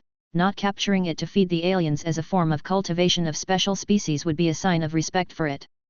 Unexpectedly, the process went quite smoothly. Since that was the case, Tao Yu wasn't some devil. First he'd control it to plunder treasures, and later, if the opportunity arose, he'd let it guard the snake breeding factory. As for Dugakayubai, Tao Yu didn't exactly have any sentimental feelings, as through his eyes, Guojing was superior. Of course, as a predecessor in the martial world, Tao Yu would still show the dead their due respect. Although he had ransacked the place thoroughly, in the end, he erected a gravestone for Dugakayubai, inscribing his name on it. Taking the senior's sword, I erect a stele for the senior. After kneeling in front of the stele and clasping his hands together in prayer, Tao Yu patted the dust off his behind and stood up straight away. He hadn't scavenged any secret techniques of the Dugu 9 swords, inside and out. He only found the green light sword and the black iron heavy sword, 2 items imbued with Yuan Force. The green light sword, with 3 major features: sturdy, armor-piercing, and sharpness. Although these features seemed a little stronger than those of the same caliber on the blade of treason, the lack of self-repairing was somewhat regrettable, making it less practical than the blade of treason. Tao Yu planned to sell it off or give it to some plot character for advantages. Apart from that, the black iron heavy sword had 4 major attributes: sturdy, blunt impact, heaviness, and nourishing the divine.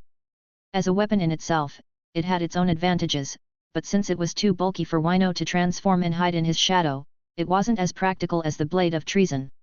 However, the ability nourishing the divine caught Tao Yu's eye. It was an auxiliary ability that made it easier to concentrate when carried, similar to the restoring effect of the concentration necklace and the spirit perception of the warlord's sidearm. Tao Yu simply gave it a try and found that it provided a certain speed bonus to the practice of the meditation technique. Although the bonus was not large, it was definitely a treasure that could vastly increase its value, far exceeding the green light sword. I'll keep it for personal use for now. If someone offers a high price for it, I can sell it, otherwise, I'll keep it for myself. Tao Yu did some calculations, taking into account the detailed intelligence of the New World and the information on 4 chosen ones besides Yangguo, along with the Yuan Force items from the 3 intelligent titans.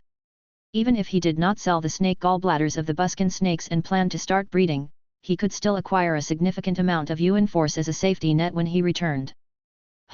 I can sustain 5 times the acceleration with the Yuan Force I have for a while longer, grab another haul, then deify the myriad streams breathing technique and see if I can force out the Gang Qi. Tao Yu pondered. Strength and inner strength did not conflict and could stack on top of each other, and the enhancement to the body and Qi blood was substantial enough that Tao Yu was not planning to neglect it.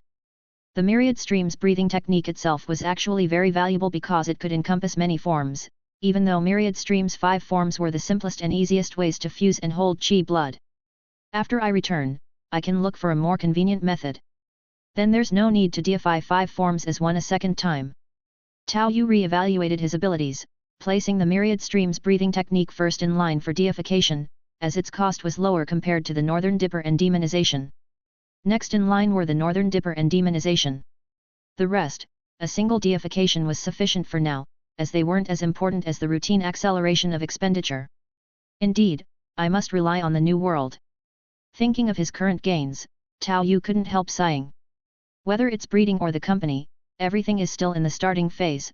Besides the money-making transportation business, other ventures have a long cycle. It will take time to truly profit from them. The fastest way to make money is still to explore new worlds. At least for Tao Yu at this stage, that's the most cost-effective bonanza. Next, I can go see what could possibly be the biggest treasure house in this world.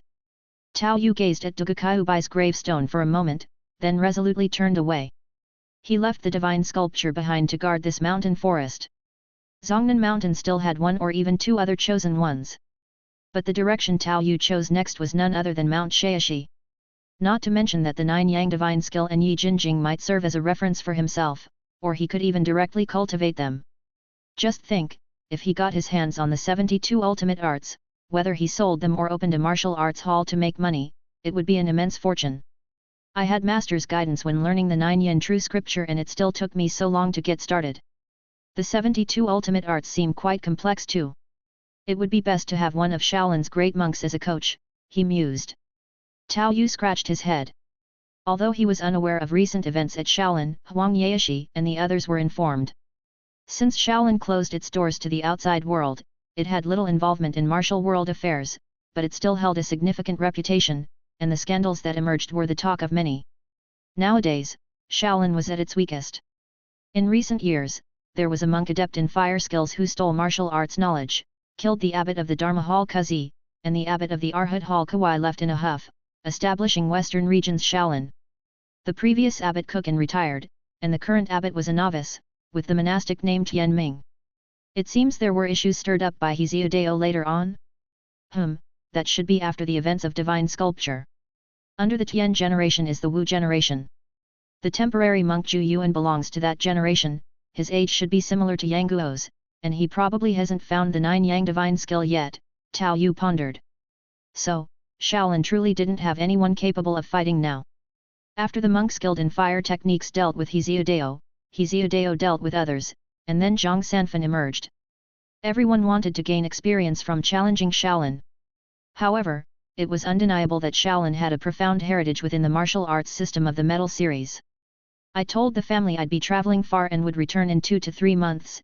After visiting Shaolin, I should head back to report that I am safe, he thought. About 50 riders were galloping down the official road, and along the way, they could see more and more refugees heading south, pressing on towards the unknown. There was no fear in their eyes, only numbness and confusion about the future. The brief descriptions of refugees throughout the ages were now laid out before him in a vivid scene. This sight caused many students from the 104th term to sigh. Cheng Lixiu and Zhang Hao also seemed somewhat reluctant to move on. Especially Zhang Hao, who, upon realizing he truly was the chosen one, felt that he was burdened with the responsibility to save the people of the world. Still a young man, he had always been taught about chivalry, and at this critical period, Zhang Hao, who hadn't been led astray, still conformed to the persona of a conventional upright individual. Now with the chosen one buff on, his ideology was further reinforced. "Brother Tao, can't we think of something?" Zhang Hao inquired.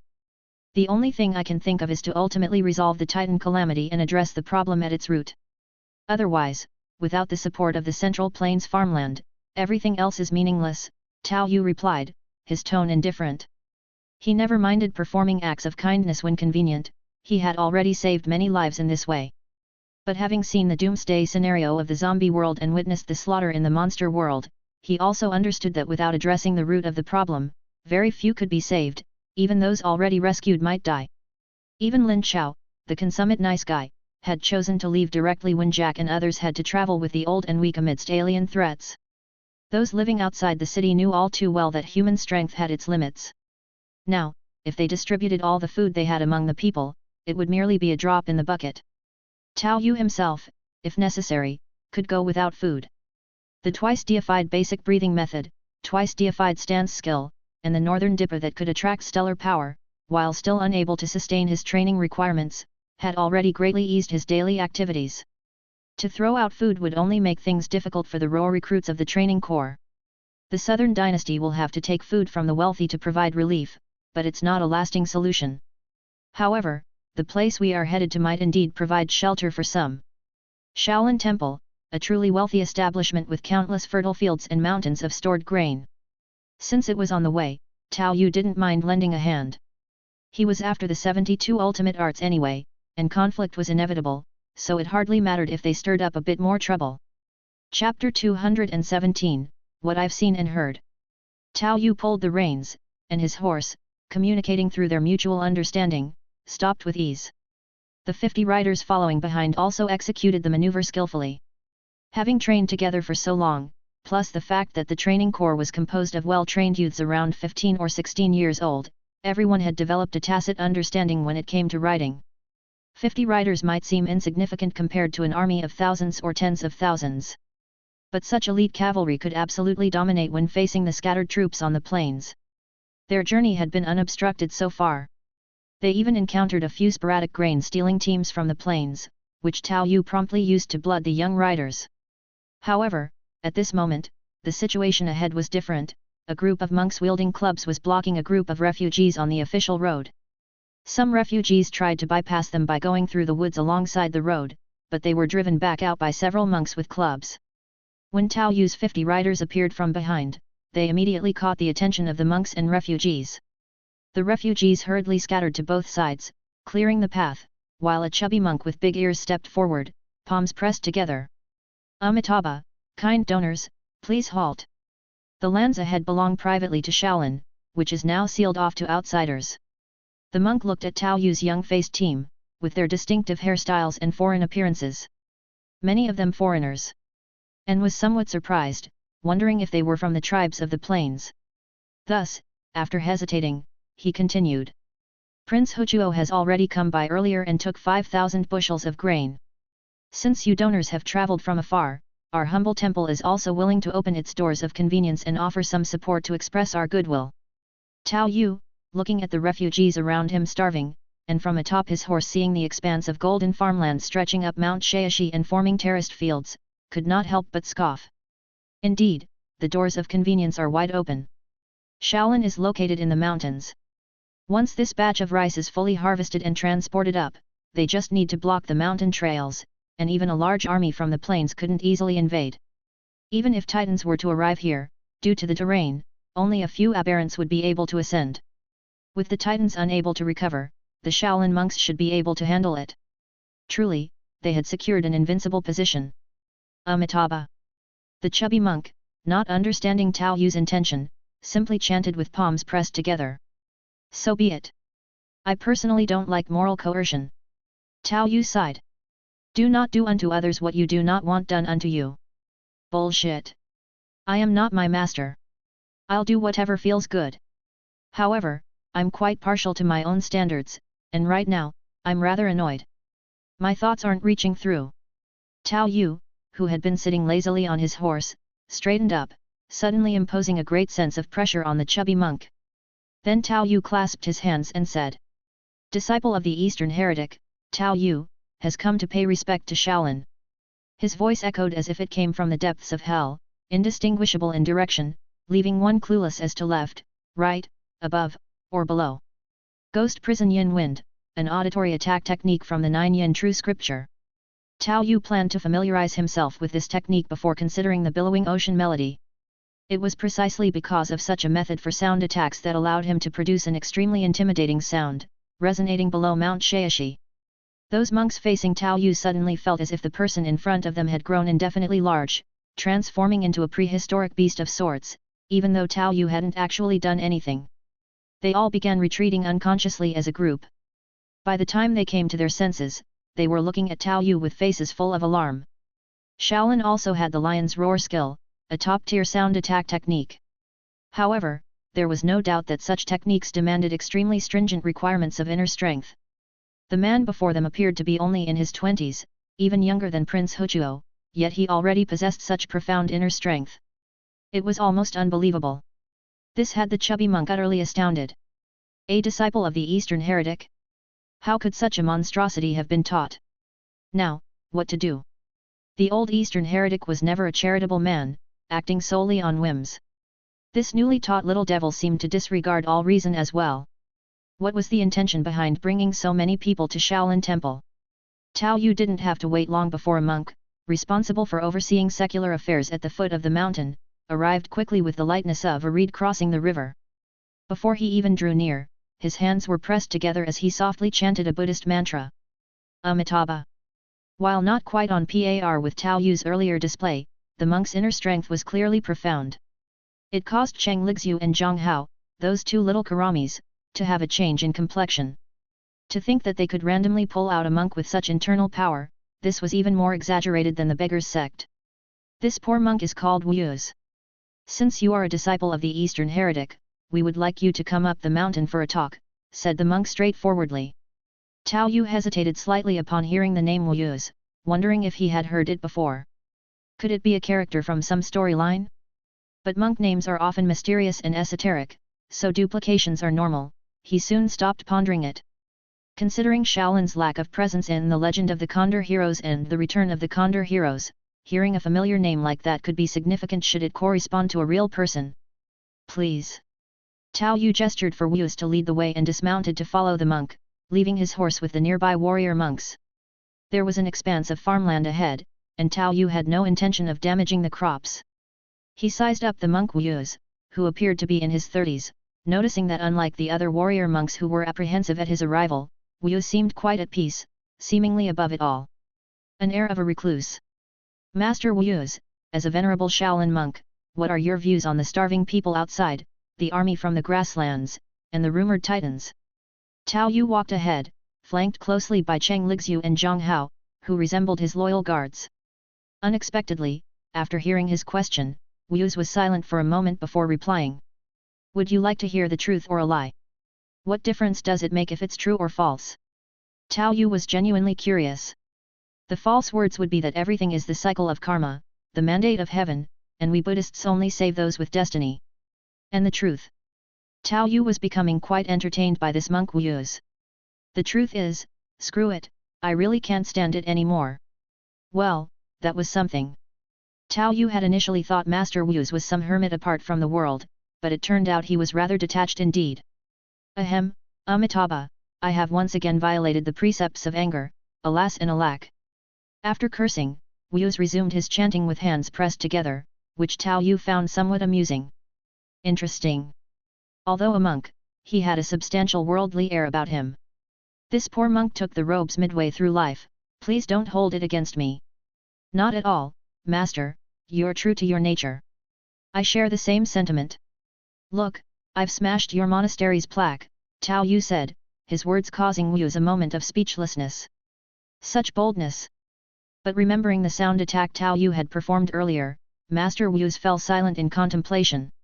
Since the incident with Huogong Taochuo, Shaolin had been severely weakened, with the few remaining senior monks of the bitter generation in seclusion, and few capable masters among the abbot's heavenly generation or Wuyuz's own generation of nameless monks. Wuyuz himself, a monk who had entered the priesthood midway, had become one of the notable masters of the temple, entrusted with managing the monastery's secular businesses. If they were to face Tao Yu one by one, solely based on the previous display of sonic attack, it seemed likely that no one would be a match for him. Alas, Shaolin has indeed declined. Even a minor prince like Huodu could strut around here. Please feel free, Wuyuz sighed, truly dissatisfied with recent events. A stirring stick in the stagnant situation might even be beneficial, things couldn't get worse. Are you perhaps thinking something disrespectful? Tao Yu glanced at Wuyuz, puzzled. Amitabha, you are overthinking, benefactor. As a monk, I never slander others in my heart, that would be breaking the precepts. Wuyuz joined his hands again, leaving Tao Yu feeling something was off. After all, the one who started with the foul language was also you. Chapter 218, Mahavira Hall. Shaolin, as a millennium-old Buddhist temple, indeed has its own prestige. It has always been the Mount Tai and Big Dipper of the martial world. The 72 ultimate arts of Shaolin and the muscle tendon changing classics are well known. During the era of Heavenly Dragon, the 72 ultimate arts of Shaolin alone provoked much bloodshed and entangled in a web of grudges and affections. It was just that there were too many incidents involving the monks of the generation bearing the Xian prefix, even dragging in the scandals of the abbot Xian Ci, which dealt a significant blow, leading to the temple closing its doors for self-cultivation. After several generations, its fame in the martial world also diminished considerably. Apart from the influence in the martial world, as a millennium-old Buddhist temple, Shaolin's incense fire has always been flourishing, and with the rent from tenant farmers and the land annexation, even the entire Mount Shaoxi continued to radiate outward with a large amount of Shaolin's farmland. The temple also sustained enough warrior monks. Whether it was the Jin court or the nomads descending from the north, they also primarily sought to appease Shaolin. A large household with hidden warrior monks, land, and grain. The power of the government was far less effective on Shaolin Temple's turf than Shaolin itself was. Most of the farmers here were also tenant farmers of Shaolin Temple. When necessary, not just the warrior monks, these tenant farmers could also pick up weapons to bolster their presence. Shaolin itself was also aware of the times, like this time when Huodu came knocking, Shaolin widely opened its doors of convenience, gave alms to the destined ones, and sent out 5,000 shi of grain. Those Tartars fled disastrously back to the north of the Yellow River, without the time to bring much baggage, lacking provisions. Once they reached the central plains they began to burn, kill, and loot, even more odious than the Jins. Wu Se was indeed still bearing a strong air of the Jianghu and the unruly grasslands. While climbing the mountain, he kept informing Tao Yu about some of the nearby situations. Although the Jin court was also founded by a nomadic tribe, once it took over the central plains and was dazzled by the glamorous world, it actually began to integrate fully with the Han culture. Some of the bad habits from the nomadic period had greatly diminished, but this also caused their combat strength to plummet. Now, the steppes were at their zenith and due to the scarce population, they adopted a fixed amount model, where each large household had to regularly deliver a certain amount of goods, yet they were unable to change their habit of burning, killing, and looting. Simple and brutal. This time, they didn't bring baggage, which was a common occurrence for them. Living off the spoils of war had always been their hallmark. Therefore, after being pushed by the Titans, the situation in the central plains became even worse. So, Shaolin Temple is opening its doors to the destined ones to avoid trouble. That seems to be the case. Wu Se couldn't help but sigh, making Tao Yu nod in agreement. Being aware of the times is actually a good thing, since you find the steppe Tartars troublesome and are scared of them. Am I then not a trouble? Shaolin's position is very special, it is both a martial arts sect and a Buddhist holy place, and it is also a local landlord. It's impossible to get things done here without going through them.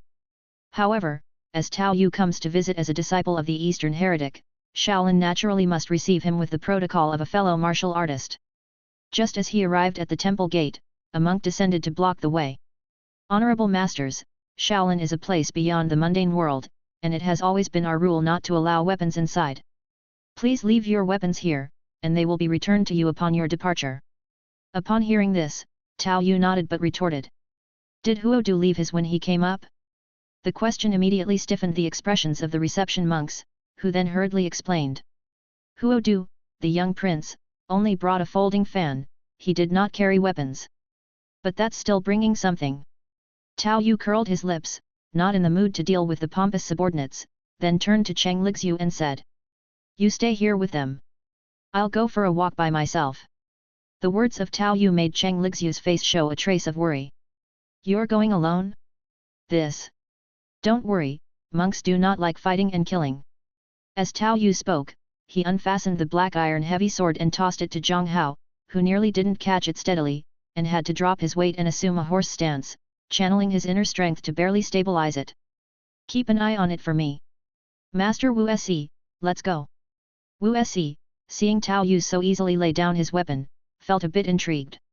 When he first saw the rather ostentatious black iron heavy sword, he had been somewhat curious, not expecting that it would be abandoned just like that. Please. Even though the last two Mount Hua sword duels were without Shaolin's presence and the embarrassing incident of the firework monk had occurred, it was now their most vulnerable time. Yet, during Tao Yu's visit, the Mahavira Hall was filled with Shaolin masters, demonstrating both their status as a martial arts sect and extending courtesy to Tao Yu, the disciple of the Eastern heretic. Amitabha. Abbot Tianming still appeared to be a middle-aged man, which among the successive abbots of Shaolin was considered young. The martial arts of Shaolin also emphasized accumulation, the older one got, the stronger one became. Upon seeing Tao Yu stepping into the Mahavira Hall, many monks began to size him up. Such a graceful and handsome man. After Tao Yu had cultivated his inner strength and acquired a transcendent quality, coupled with his natural looks, his first appearance always drew attention. Junior Tao Yu, greets all the masters. Tao Yu stepped in and was the first to cup his fists in salute, greeting everyone in a clear, loud voice. Benefactor Tao is a disciple of the Five Greats, truly a young talent. Abbot Tianming placed his hands together and slowly began to speak. Considering that Dongzi Huang Yaeshi should be on par with the Ku generation seniors, as Huang Yaeshi's disciple, Tao Yu's seniority was on par with that of the abbot himself. Junior has come to Shaolin this time for two matters and seeks the abbot's indulgence. Tao Yu got straight to the point, prompting Abbot Tianming to nod slowly with a smile. Benefactor Tao may speak freely. If we can provide convenience, Shaolin will open its doors of facilitation, the abbot replied. A disciple of the five greats personally visiting. If the matter wasn't too troublesome, Shaolin would give him face. Firstly, Junior wishes to exchange some intelligence with Shaolin, information concerning the people from beyond and the Northern Titans, as well as the connection between this world and the abyss. Tao Yu immediately threw out information that the monks of Shaolin could not overlook. Upon hearing what Tao Yu said, they were nearly all shaken to their cores. People from beyond. Intelligence on the Northern Titans. This world, what is meant by that? A grain of sand, a world. The abyss. Even many years of Zen practice could not keep the monks of the Mahavira Hall calm. Looking at Tianming's age made it clear.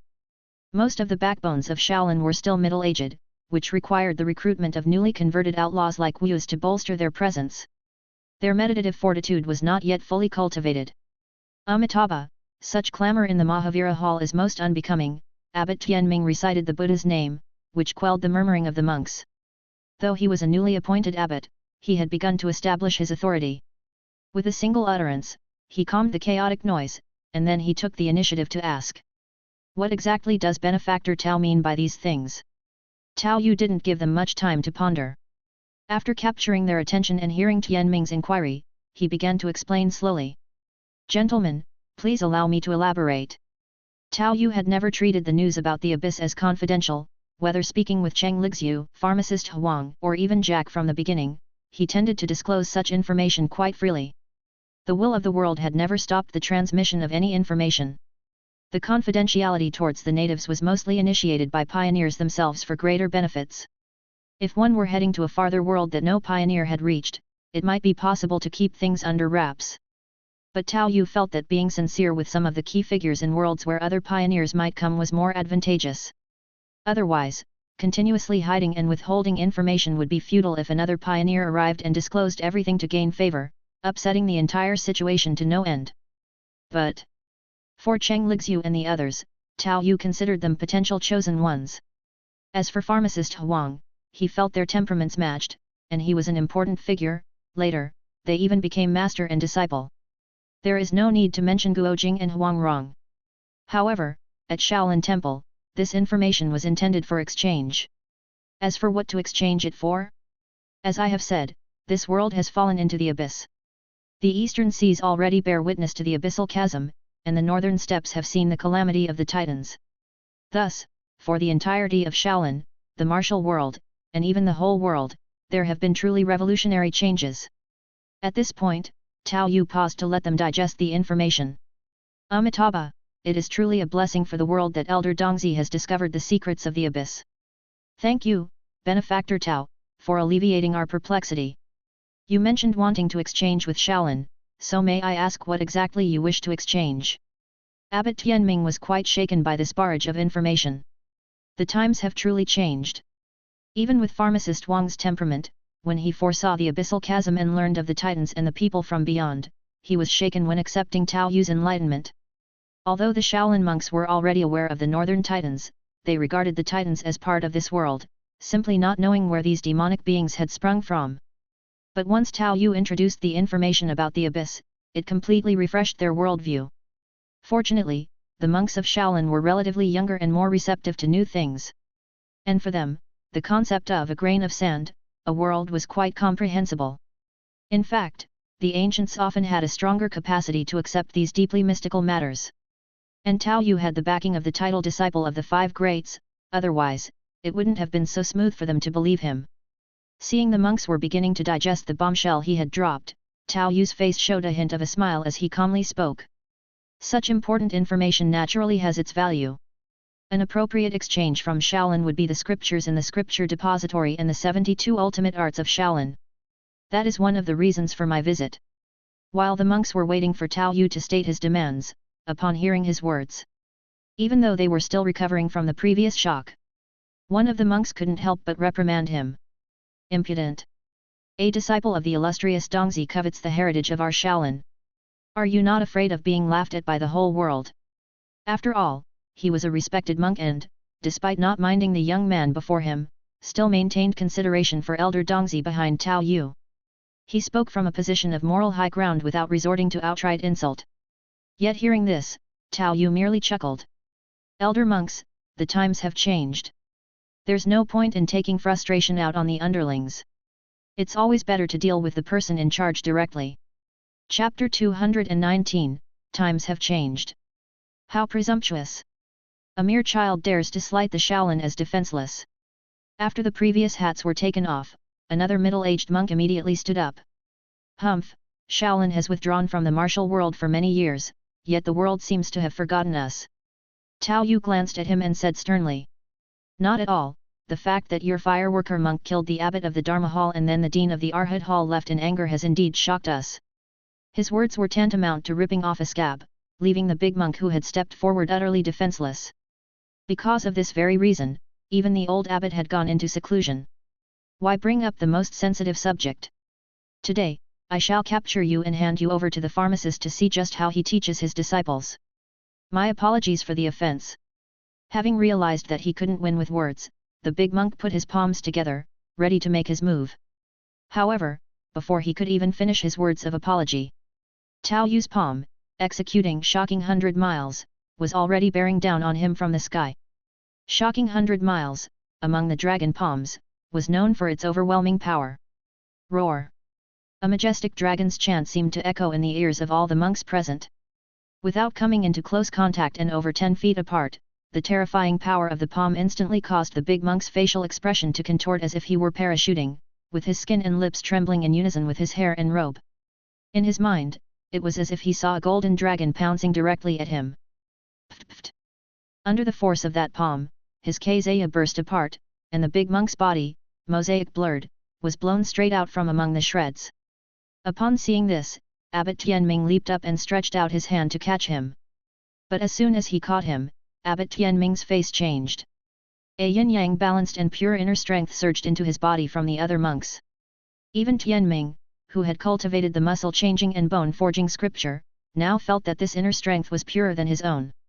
The painful sensation in the meridians along the way made him involuntarily grunt and begin to back away. Abbot! Be careful! The deans of the Dharma Hall and the Arhat Hall, who were originally standing beside Abbot Tianming, also had their expressions change as they leaped up, one on each side, pressing down on Tianming's shoulders. Yet even so, all four, including the one who had been knocked back through the air, still withdrew over a dozen steps upon landing. Dang! They crashed into the Buddha statue behind the Mahavira Hall, making a sound as loud as a large bell. Both money and time have been spent, but the gains have been quite satisfactory, Tao Yu mused to himself, looking at his Yuan Force that was less than 5,000, with a touch of somber reflection. In the half-month of catching snakes, plus the few days it took to continue his journey to Mount Song, he didn't stop practicing the Northern Dipper for a moment. He had also entered the threshold of the muscle tendon strengthening chapter and completed deification, further expanding his meridians. Furthermore, the true qi output limit of all his moves had been passively enhanced. Now, the meridians throughout his body were almost completely filled, about to transition from the window of improvement to a stable phase. To increase his reserve of true qi, he would have to continuously work on expanding his meridians, requiring more Yuan Force investment with much lower efficiency. Even when he was not even half as strong as he is now, he could repel Guojing, who had achieved a breakthrough with a single strike. Now that his meridians were fully filled and his proficiency with the dragon palms grew, coupled with the increased true qi input limit from the muscle tendon strengthening chapter, he managed to repel the Shaolin Abbot, the Dharma Hall Dean, and the Arhat Hall Dean with a single strike from a distance. Merely one strike caused the three, who had come to a stop, to sit down cross-legged, using their inner strength to suppress the pure true qi surging into their bodies. And the burly monk previously blown away by Tao Yu was not dead, it seemed his body merely served as a conduit, with the primary targets being the three top experts of Shaolin standing behind him. Abbot! Dean! How is this possible?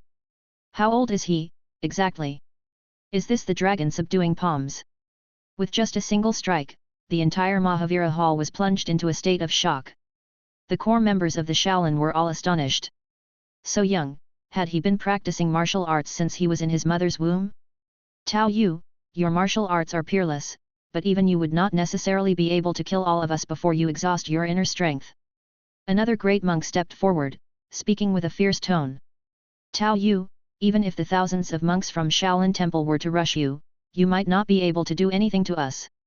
Another Shaolin high monk, also in a Kazaya, spoke with a stern face.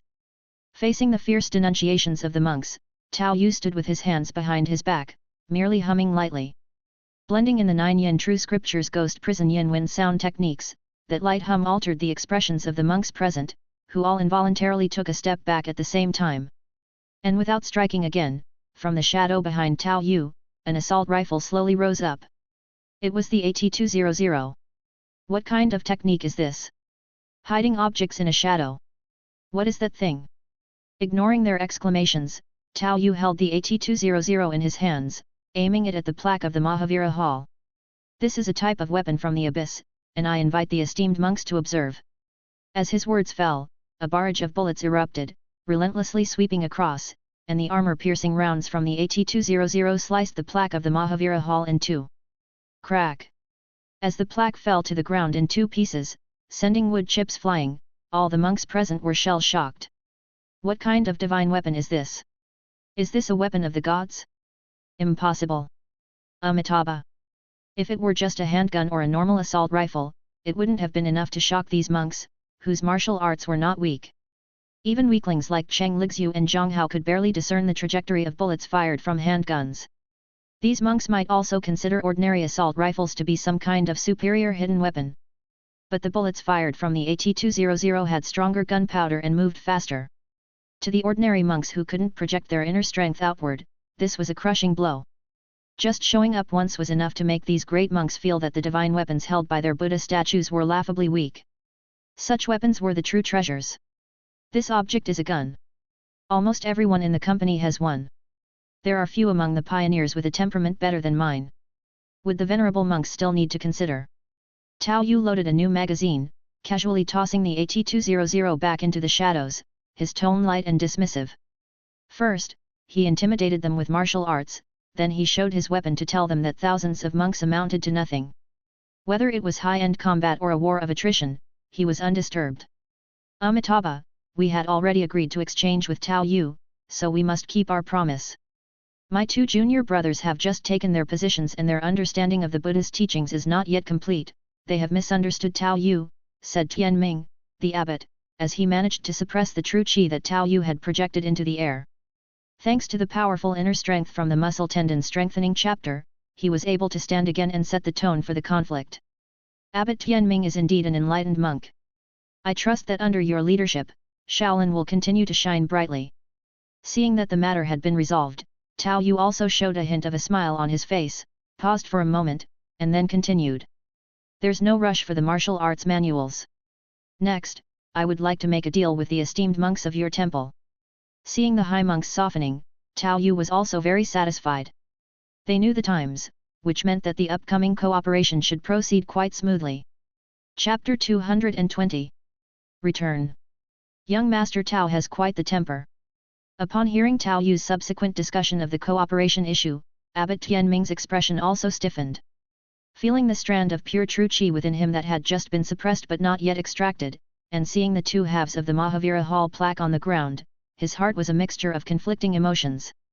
You call this a good temper? Your temple has not suffered a single casualty yet, has it? If it were another pioneer with my strength, I could subdue everyone and then feed them controlling drugs, and you would all have to comply obediently, wouldn't you? This time, Tao Yu was not merely bluffing these senior monks. Pioneers indeed have such a nature. A group of inner-city pioneers, bringing along some elite outsiders, could cooperate to attack Shaolin, clear this copy, killing and capturing, and then use happy drugs to control them. This was not impossible. How many monks were capable of withstanding bullets? And their inner strength would soon be exhausted. Plus with shoulder-mounted cannons and such, these monks would stand no chance. Or rather, if they knew the value of Shaolin and the difficulty of practicing the 72 ultimate arts, it was almost inevitable. Controlling drugs. Abbot Tianming's expression changed. Such things did exist, with the 3 corpses brain god pill, leopard fetus rejuvenation pill in the future, and previously the life-death talisman of Lingju Palace.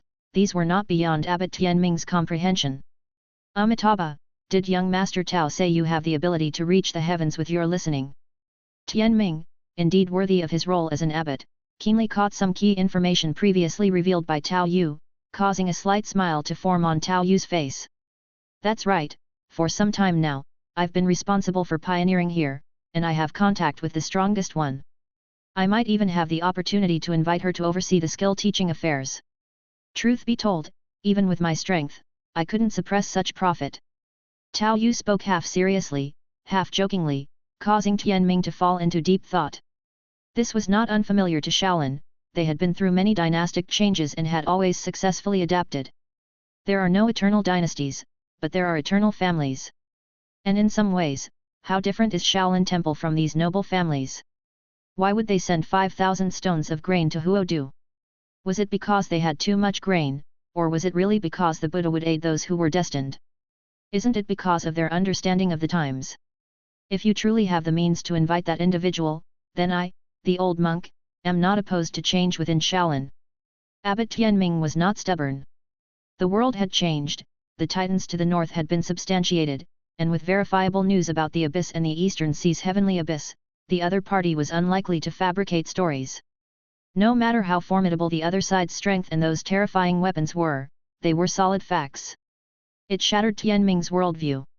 Having been preemptively subdued and intimidated by Tao Yu, then reasoning with him afterward, Tao Yu found that these originally obstinate monks were indeed quite reasonable.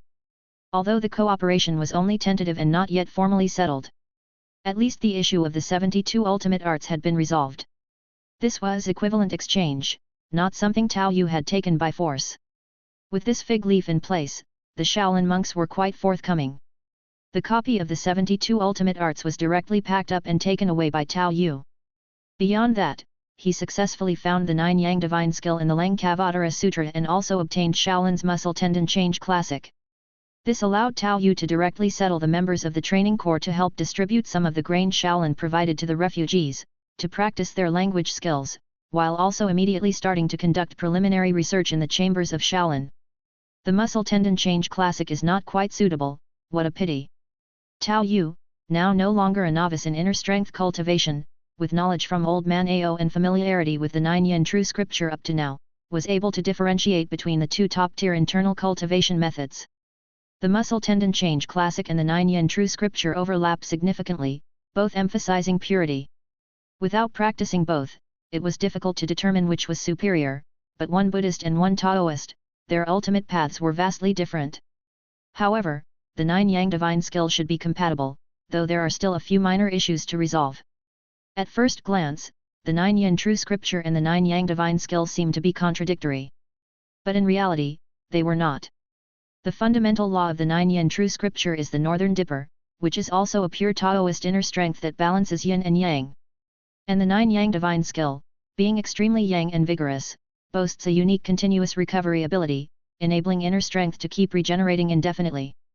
Although they can be practiced concurrently, both types of true Qi are equally dominant, and without a central harmonizing method, it might not necessarily be beneficial. Tao Yu pondered in his heart. He was not afraid of damaging his meridians, but if there would be interference when he mobilized them, it wasn't necessarily true that 1 + 1 was greater than 1. This method of harmonization, besides the yet-to-be-created Tai Chi fist, should be the great shift of Kyunkan or Dozwan Xin Yi. I can consider them next time I come over, he mused. Tao Yu carelessly tossed the secret technique into the shadows, then stood up, pushed the door open, and left. With the two most valuable martial arts having conflicts, one not being suitable to learn at the moment, Tao Yu felt that since he had made the trip, he should still gain something for himself. In the end, he chose 2 of the 72 ultimate arts from Shaolin. One was naturally the indestructible Vajra divine skill, and the other was the flicking flower finger. The indestructible Vajra divine skill needs no further explanation. Even with demonization, Tao Yu still felt his defensive power was not enough. It would be too grievous to be killed in a sneak attack, so he had to increase his margin for error. The flicking flower finger, on the other hand, was a finger technique Tao Yu had carefully selected, mainly aiming to combine it with the finger-flicking wonder. Flicking flower finger's forte was its stealth and gentleness. It could also release force through the air. It was one of the 3 finger techniques that Jimazai used for trading the 6 vein divine swords, actions that were almost invisible. And without a doubt, strengthening of the finger force would also enhance the finger-flicking wonder. This would be a machine that could integrate many of his abilities into a unified whole. Shaolin Temple had very high requirements for imparting the 72 ultimate arts, but this also created another rare situation. That was that most of the monks in the Dharma Hall who practiced asceticism only specialized in one ultimate technique, and only a few practiced more than one. And the monks qualified to practice ascetically in the Dharma Hall were not lacking in talent. Years of ascetic practice in one ultimate technique meant that their understanding and insight exceeded that of ordinary people, and Tao Yu also got to experience firsthand the teaching ability of future Shaolin training halls. In 3 days' time, he had already successfully entered the gateways of both the indestructible Vajra divine skill and the flicking flower finger. Brother Tao is truly a prodigious genius, he has entered the gateways of the 72 ultimate arts so swiftly. However, Brother Tao must take note that because of the tremendous power of the 72 ultimate arts, practicing them concurrently may lead to some unforeseeable conflicts, Abbot Tianming said with a face full of emotion. This is the convenience we pioneers have, I am well aware of it. As long as the ultimate techniques are sufficient, biting off more than one can chew is unwise, Tao Yu replied confidently. Indeed, Tao Yu had never considered learning all 72 ultimate arts. The cost of deification for each one was secondary, he would certainly have enough after returning to complete the task. The main issue was that the laborious initial learning stage would take a lot of time, and even after acquiring them, he would need time to practice, so he was not going to confuse priorities. Amitabha, as long as Brother Tao understands, that is enough. Might I inquire about the chosen one you mentioned? Tianming's visit this time, besides offering compliments, was also motivated by the curiosity about the chosen one Tao Yu spoke of finding for them. Knowing that Yuan Force could be strengthened, and that a chosen one was a child of destiny with boundless prospects, Shaolin had no resistance to this proposal and agreed readily. It was one of the bargaining chips they had promised. He's arrived. His world seems to be some sort of minor world, which is why his martial arts foundation is extremely poor. However, he could gain enhancements by killing beings with Yuan Force, and currently, the titans in this world seem likely. Tao Yu saw Zhang Hao running up the stairs using the light body technique with a smile on his face. Brother Zhang, I have reached an agreement with the esteemed monks of Shaolin. From now on, you can cultivate the profound martial arts of Shaolin here and, moreover, they will also try to assist you in hunting titans for advancement. Would you be willing to become a lay disciple of Shaolin? Tao Yu asked. Upon hearing Tao Yu's words, Zhang Hao's expression briefly stiffened as if recalling something, and there was a momentary daze in his eyes. But then he spoke with certainty. As a chosen one, I have a grave duty to save the people of the world. Without strength, that cannot be achieved. My own power is negligible, and I am fortunate to have Brother Tao's guidance, and I'm grateful to Shaolin for taking me in. I, Zhang Hao, am willing to become a lay disciple of Shaolin. It was settled. Using Zhang Hao as a leverage point and solidifying the relationship with Shaolin, Tao Yu was able to resolve some of the previous conflicts in the Mahavira Hall. In the future, they had to work together to make money and it wasn't possible to enforce cooperation with pressure alone. Now, he could finally go back for 5 days to report his safety and then work on making more money. After injecting his remaining Yuan Force into the indestructible Vajra divine skill and the flicking flower finger, Tao Yu felt quite satisfied with the results. The indestructible Vajra divine skill could enhance the defense efficiency of true Qi, circulating it throughout the body to withstand attacks and even reflect them back at the enemy. After its deification, not only was the true Qi defense efficiency further strengthened, but it could also leave the body and form an Qi wall. Beyond that, the Qi wall separate from the body could interact and recirculate with the self, making it convenient to replenish and significantly reducing the Qi wall's consumption. As long as it wasn't under attack, the normal maintenance time of the Qi wall's defense would be greatly extended. In some dangerous scenarios requiring vigilance and defense, he could set it up in advance, significantly increasing the margin for error. Paired with demonization, Tao Yu finally felt that he had robust resistance against firearms. He was always concerned about blowing others' heads off, but he was also always worried about getting his own head blown off in a sneak attack. However, compared to the indestructible Vajra divine skill, the flicking flower finger was rather standard, reinforcing its stealth significantly, and even allowing finger force to merge with the shadow force, silent and traceless. Return. Chapter 221. Communication. Familiar room, familiar smell. Just after landing, Tao Yu heard some clinking and clanking sounds, as if someone was moving around in the house, and unusually, he could hear his father Tao Long's voice outside. Parents only had 5 days off each month to return to the present world. It was quite lucky to encounter them, and Tao Yu planned to find them new jobs once he moved to the inner city. Listening to the shouts outside, it seemed that the house was undergoing repairs. The last time he left, he had provided some Yuan Force subsidies for household expenses, aware that Tao Yu had gained favor with a significant figure, earned a considerable sum, and even helped Tao Tong obtain a demonization to restore his legs. Compared to the cost of combining demonization with vaccines, merely renovating the rickety old house was really nothing. The condition of the house was indeed too bad before, even with asbestos boards around, which are extremely hazardous when broken. Currently, the situation appeared to be bustling. This made Tao Yu reveal a trace of a smile. He was genuinely afraid that his family would be too reluctant to spend the money he had left for them. That would truly be pointless. Actually, 1 or 2,000 Yuan Force didn't make much difference to him now, but for his family, it could greatly improve their life. Life in the outsider might be tough, but that's precisely why labor costs were genuinely cheap. Tao Yu, with his backpack, left his room. There was no one in the living room, but he could see that a brand new wooden table, somewhat similar to an 8 Immortals table, and some new stools had appeared during the 2 or 3 months he was away.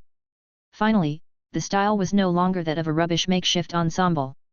The front door was open, and someone was seen carrying something outside, someone slightly familiar, but Tao Yu couldn't quite remember.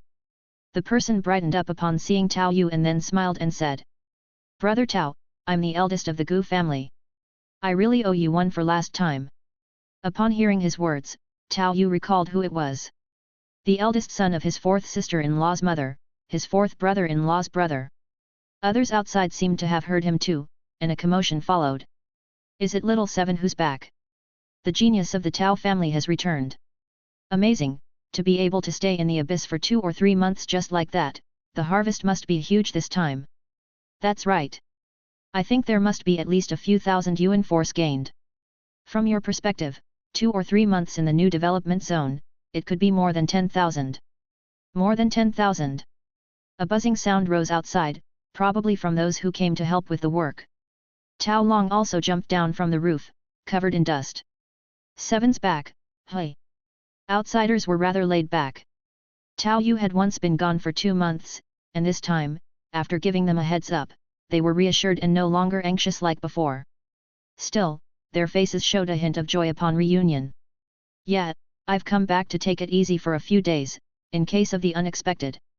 I have to go back in a few days. Are you guys fixing up the house? It's good to take it easy, always prioritize being cautious. Don't overdo it.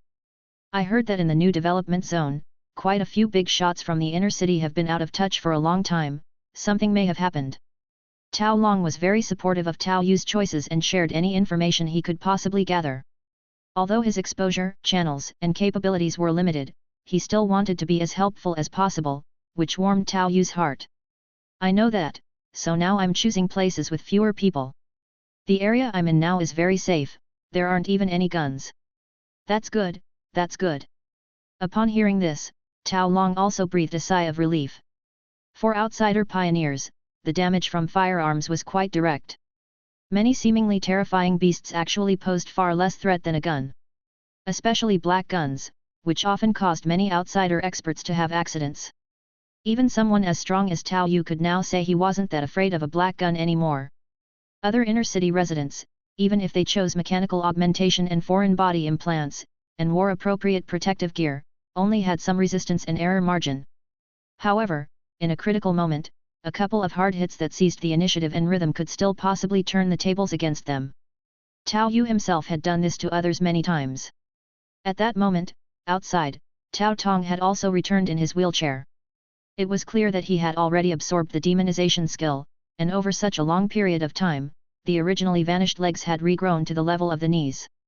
His face was always adorned with a joy that had never been seen before. "Old Seven. Bro, how's it going? Haha, I've never felt this comfortable before, though it's a bit itchy when it grows, and the power of demonization itself is really strong. I can't believe we outsiders could get our hands on such a skill."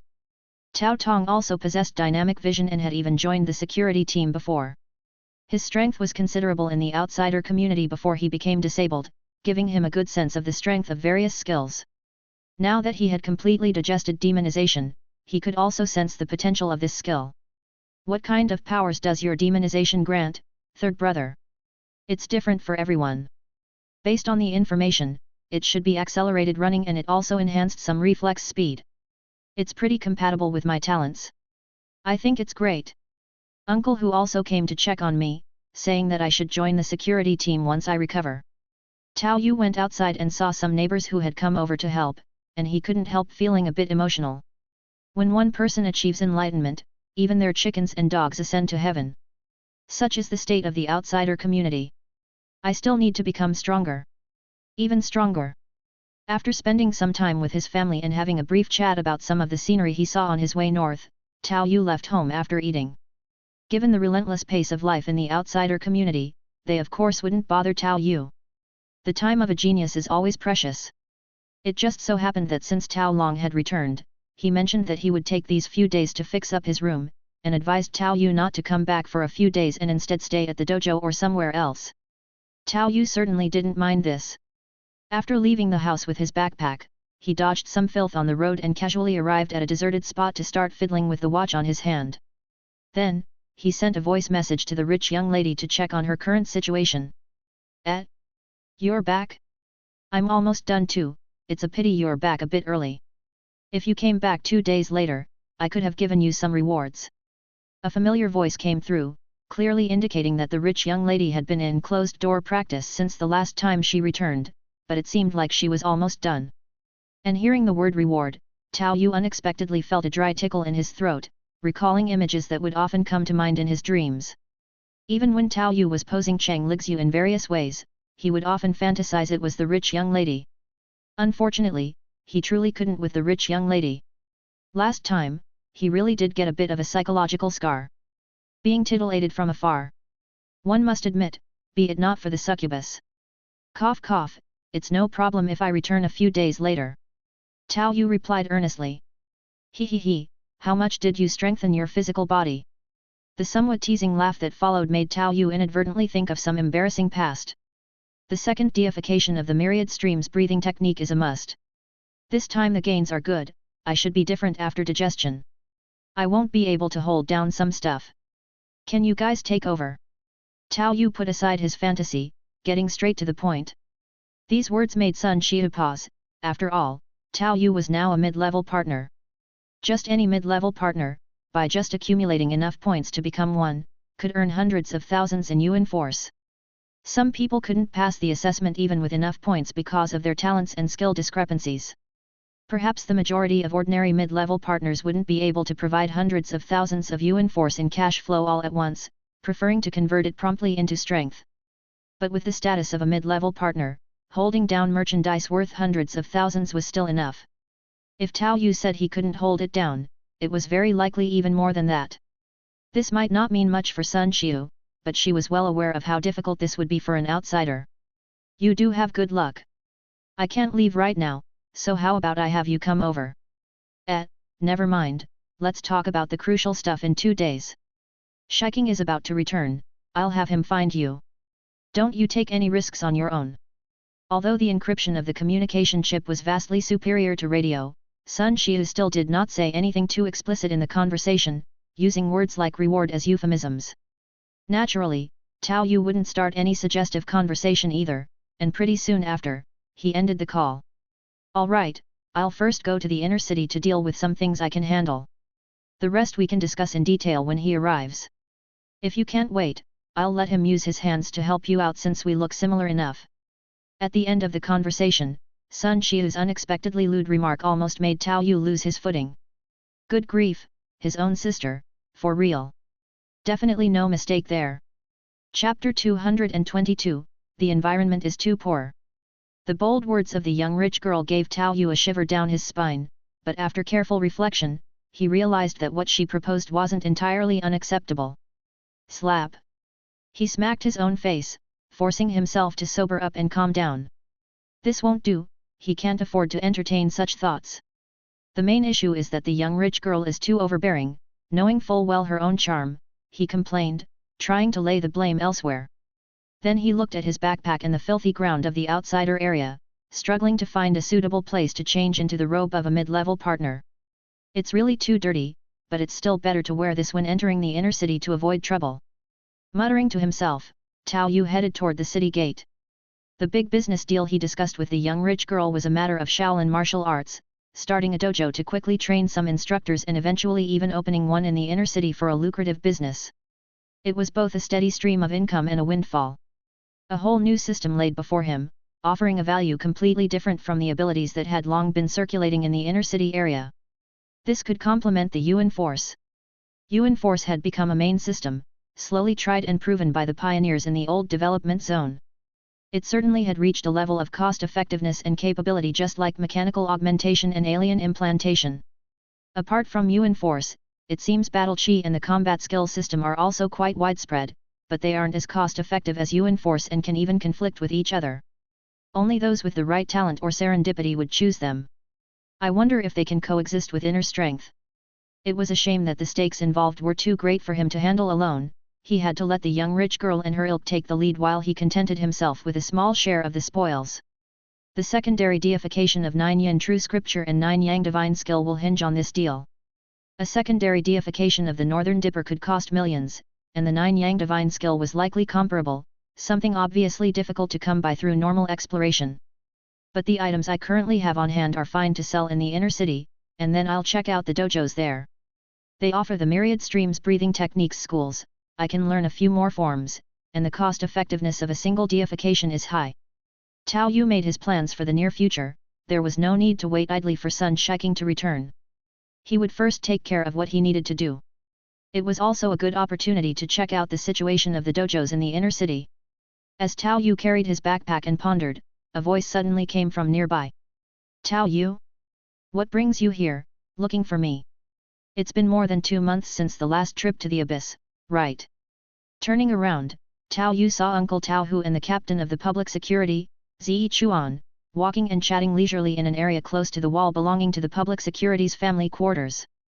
The environment here was much better than most other places in the outsider area. Uncle Hu, I'm planning to go to the inner city to turn in some tasks. I'll come to see you later and bring you some interesting things, Tao Yu said with a grin, waving at Tao Hu. Inner strength martial arts, for now, he'd help his family get a start with them. The outsiders really didn't have much to offer, and compared to the Myriad Stream series, which had heavy demands on chi blood and an additional burden of eating more, some of the simpler inner strength techniques were relatively easier to get started with. For instance, the basic breathing method from Shaolin could be practiced by even the most untalented individuals, though the effects were mediocre. Still, it served as a stepping stone to the more profound Shaolin arts, and even just the basic breathing method would bring significant improvements for Uncle Hu and his parents. The versatility of inner strength was strong, it enhanced whatever part of the body it was applied to and could benefit anyone. It was just that the knowledge of meridians and acupoints might be confusing for them, they could only learn the fast way, guided by true chi, focusing only on a few key points during the breathing technique. Studying the full set was out of the question for now, it was too difficult for them. They needed to get used to the basics first. Alright, then wait for me. Be low profile in the inner city, said Uncle Hu with a smile, not taking it to heart. Tao Yu had always brought him little surprises on his return trips, like his beloved motorcycle and those cigars afterward. That must be your Tao family's grade, a dynamic vision prodigy, truly impressive in appearance. Zi Chuan said with a smile, nodding to Tao Yu. A prodigy with a grade A talent could afford to exchange a smile without a problem. Yes, that's him. Tao Yu, this is Captain Zi Chuan from our outsider public security team, Tao Hu introduced his boss to Tao Yu. Even though he knew who he was, now that they were formally introduced, it made a difference. Captain Zi Chuan, Tao Yu nodded his head, recognizing Zi Chuan as a slick character. Since he had been given face before, Tao Yu naturally wouldn't give him the cold shoulder now. A grade A talent is indeed exceptional. It's only been over half a year, and you already need to go to the inner city for tasks and selling items? Impressive. I remember you're from the new development zone, right? Zi Chuan remarked cordially, glancing at the backpack Tao Yu was carrying, before casually asking. Young man, do you have any plans for the future? Are you interested in joining the public security team, or do you want to go to the inner city? The inner city, Tao Yu paused, if I joined the outsider public security team, I would inevitably push you out of your position, and that wouldn't be right. Seeing Zichuan's expression and attitude, it seemed like those guys from the dinner didn't spread the word around. Maybe they were spooked? Ambitious. I have some connections in the inner city, if you run into any troubles, you can come to me. Perhaps a simple greeting will resolve them. Thank you, Captain Zichuan. Got a girlfriend yet? Need me to introduce a couple for you to hang out with? There it was, the same old question waiting for an answer. No need for that, I'm quite picky about my tastes. Tao Yu sighed helplessly before winding up the conversation. Let's leave it at that for today. I have things to take care of, we'll catch up another time. Zichuan was momentarily surprised by Tao Yu's reaction. It was rare to see someone in the outsider area take the initiative to end a conversation with him. But as an astute veteran who had been the captain of public security for many years, he was not one to fuss over a young man of 18 ending their chat. Youngsters, especially those with great talent, were just like that. It was perfectly normal. It's easier to bully an elder with white hair than a poor, ambitious youngster. Who knew if Tao Yu would soar to great heights in the future? So, before he could finish his perfunctory words, he stared dumbfounded as Tao Yu pulled a cloak out of his backpack and draped it over his body, also putting on a mask at the same time. It looked so familiar, no matter how he looked at it. Uncle Hu, at this moment, also had his pupils shrink and his eyes widen. Damn! Thank you, Captain Zichuan, for last time. After securing the mask, Tao Yu casually waved at the two of them. I'm off. As he walked away, Tao Yu still paid attention to the ground. Good, this place really was a lot cleaner now. Zichuan and Tao Hu watched as Tao Yu left, both their expressions wooden. So it was you, kid. Tiger, you really kept me in the dark, and it was quite the effort. Zichuan, watching Tao Yu walk towards the inner city, couldn't help but let out a sigh. Impersonation? Disguise? Why would a genius with grade A talent take such a risk? He must be crazy. So this certainly must be the real him. When I first heard that a mid-level partner appeared in the new development zone, I was amazed at the speed of these young people these days. I did not expect it to be one of our outsiders. At this moment, aside from a forced laugh, Tao Hu didn't know what kind of expression he should make. I didn't know either. The kid didn't come out and tell me himself. Just over half a year, no. If he became a mid-level partner last time, that means just over 4 months. This growth rate is too exaggerated. Even the geniuses of the inner city wouldn't necessarily have such speed. This, apart from proving strength, also indicates that the other party has earned at least 200,000 or 300,000 Yuan Force in just over 4 months, and that's with the development zone bonuses, otherwise, it would need even more. 200,000 or 300,000 in 4 months. Tao Hu took a sharp breath when he thought of this. It's simply like picking up money with a sack, too exaggerated. The income of a legitimate mid-level partner might only be just so. This great-nephew went from starting from scratch to becoming a mid-level partner. At this moment, Zichuan was also lost in thought. He himself possessed grade A and talent and had his own fortune. His power was not at its zenith, but it definitely ranked him as one of the top masters in the outsider area. Even among mid-level partners, he was no weakling. One could say that whether it was the identity of the mid-level partner who came to the door initially or the identity of the grade A talent genius he had met before, Zichuan had only shown the due courtesy. To say that he took it too seriously, he did not. Not to mention grade A talent, even that level S talent genius from the outsider area recently, he didn't believe the other would definitely achieve more than him. Deep down, Zichuan had his own pride. But now, just over 4 months, an outsider. Ha, grade A talent, I'd believe in ghosts before you. And aside from having a higher talent, it was also obvious that he had received the favor of someone influential, otherwise, it would have been impossible to garner such points and income, and likewise impossible to gain such strength. Tiger, how many years have you been with me now? Zichuan, somewhat emotional, left Tao Hu a little baffled. I'll step down in the future, and you'll have to take over this position. Ah! Tao Hu was also startled, but he understood it must be the impact of Tao Yu's rapid growth. Why did he put on the cloak only after coming here? Zichuan looked at the ground, a contemplative look on his face. Is the environment in the rest of the outsider area too poor? That's, indeed, somewhat true. Tao Yu didn't understand what Zichuan was getting at, so he just went along with it. Because the public security family area here was decent, in other places, they naturally didn't bother to intervene. In theory, the public security force should be the management institution of the outsider area, even independent from the company. However, due to reality inevitably not able to bypass the company, plus the lack of manpower and the reluctance to manage, apart from a few critical areas, they just left it to the forts and local gangs to take care of.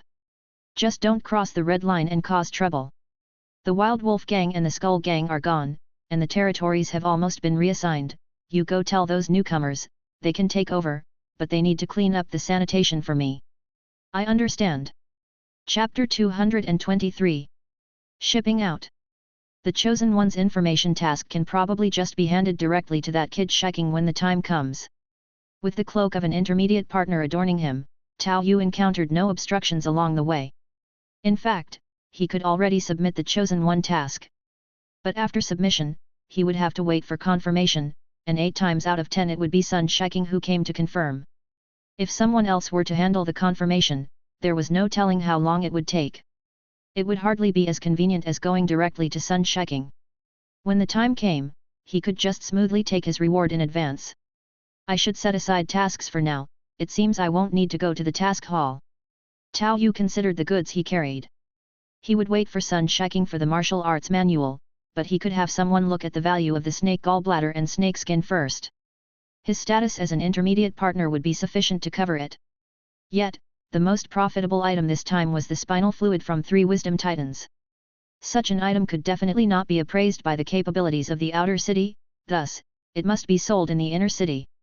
Lacking appraisal art, Tao Yu, the 3 items he had exploded with were skill information, so he couldn't directly use the convenience of the world's will like he could with the snake gallbladder to understand what was inside due to the pollution interference.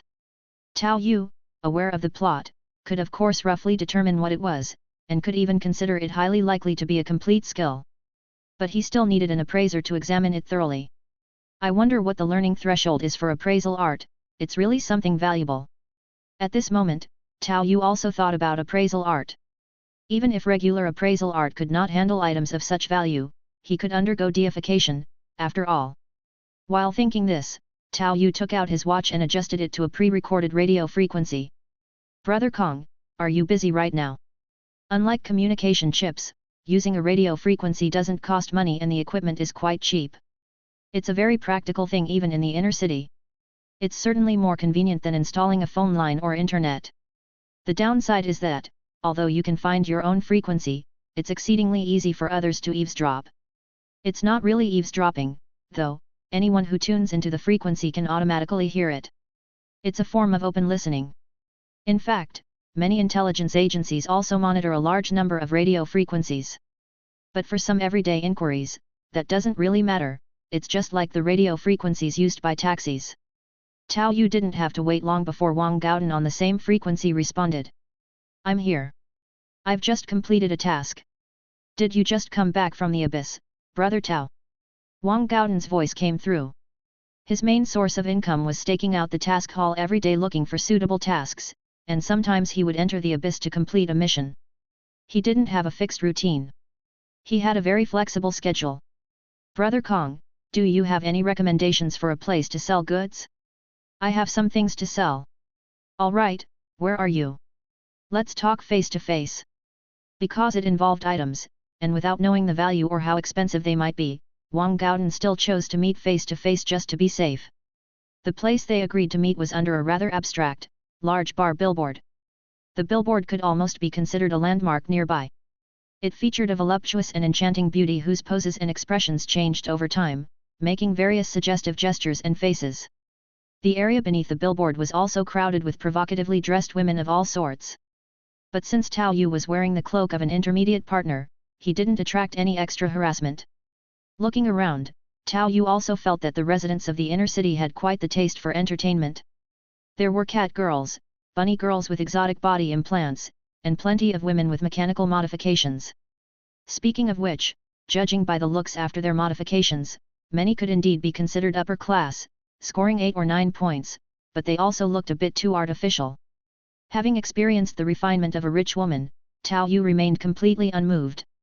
But the most extravagant sight was those who had obviously grotesque aesthetics, resembling female titans or those with very evident mechanical traces on them. Looking at their numbers, they probably weren't an exception. Some residents of the inner city might just have heavier tastes. Xenogenic implantation most likely even affects hormones. After all, it's not exactly the orthodox way. Tao Yu reaffirmed his view that both xenogenic implantation and mechanical modification have their limits. And these limits are related to the extent of modifications one can obtain. Theoretically speaking, the limit could be quite high. Divine demon implantation, or some kind of mythological technology, might also be possible. But the problem is, you need to acquire these things first. Given the current situation in Starshine City, it's obviously not feasible. However, cultivation also requires cultivation methods and channels. I'm capable of deification, which is why I have this convenience, but for ordinary people, it is still these two shortcuts. Tell my man, over here. That was Wang Gaodan's voice, and his forearms were still quite eye-catching. Then Tao Yu saw several streetwalkers proactively greeting him. Hey Loki, long time no see. Don't hold back anymore, let loose today. Is this young brother your friend too? Come and have fun with us today.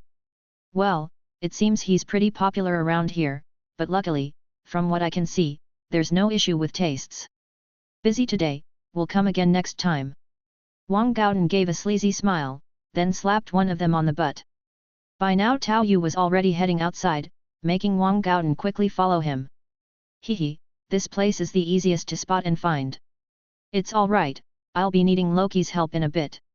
Not a problem, I've completed today's tasks, and I've got nothing else going on, but I need to know the kind of things you're selling and their level to decide the right place to sell them. Wang Gaodan explained further. If the price is within tens of thousands, it's better to go to the underground market, no commission either. But if the price is too high, forget it, even us mid-level partners can't always control the situation there. I have 3 items, each priced over 100,000.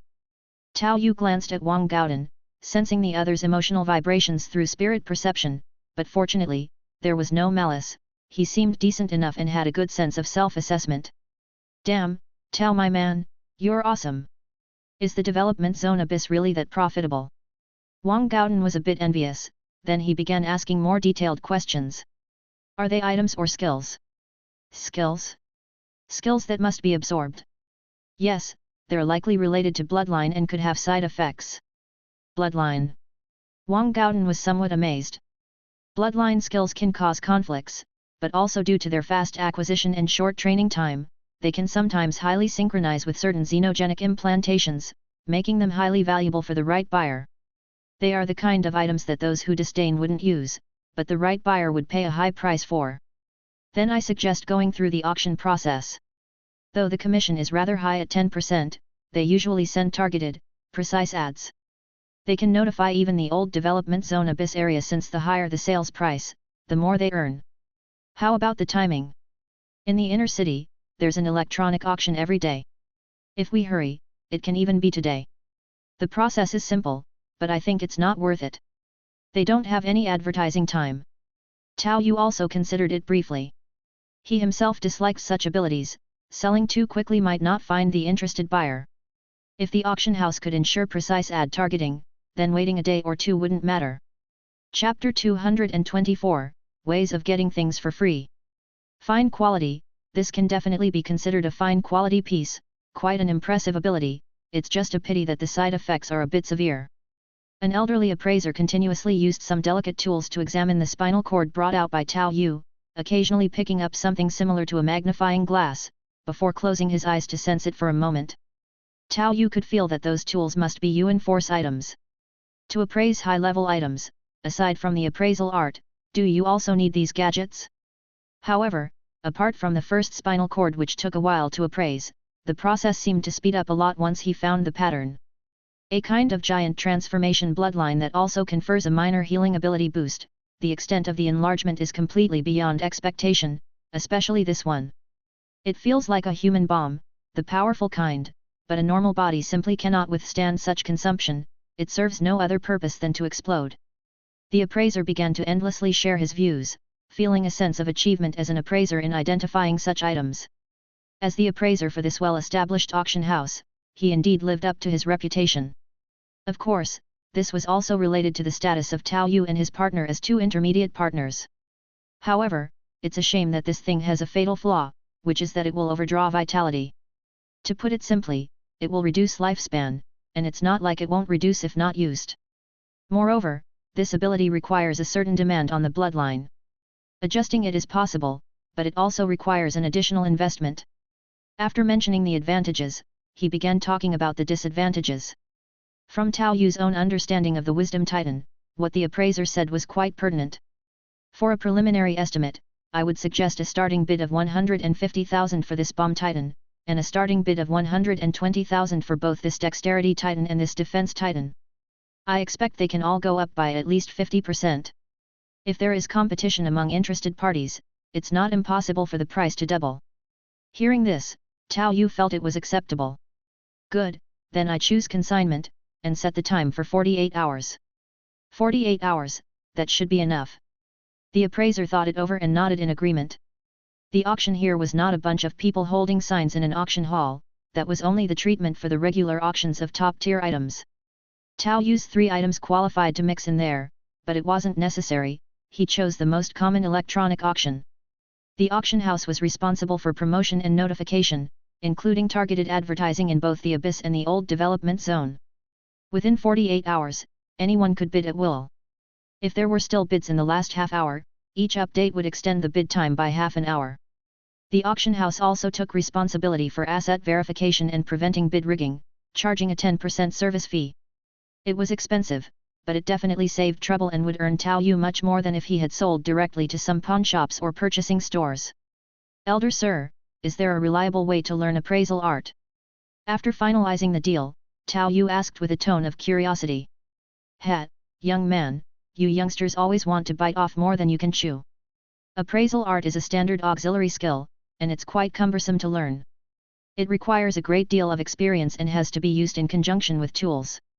Usually, families with appraising talents start training apprentices from a young age, and it takes over a decade just to enter the field and form the skill. The elderly appraiser spotted Tao Yu's intention with one glance and chuckled while shaking his head. Those in their profession did not fear losing business because too few people were willing to settle down to learn. In the outer city, there would be many people willing to learn, but they didn't have the qualifications. Those with the ability and qualifications mostly follow the main combat routes and don't want to waste their time. Oh, that's too bad. If it could be learned easily, Tao Yu would not mind, but with the entrance taking this long, he had to give up. Who knows, maybe in the future he'll come across some appraisal skill that can be directly absorbed. Vetra bro, let's go. Thank you for your help today, I'll treat you to a meal. Tao Yu waved his hand grandly. Haha, then I must eat at a high-end place today. Wang Gaodan laughed heartily, having not found an opportunity last time, but now he had found one. Tao, younger brother, next time you should be more attentive when ordering. Wang Gaodan paid for the meal with a somewhat speechless expression, his face full of helplessness. Tao Yu also felt somewhat embarrassed beside him.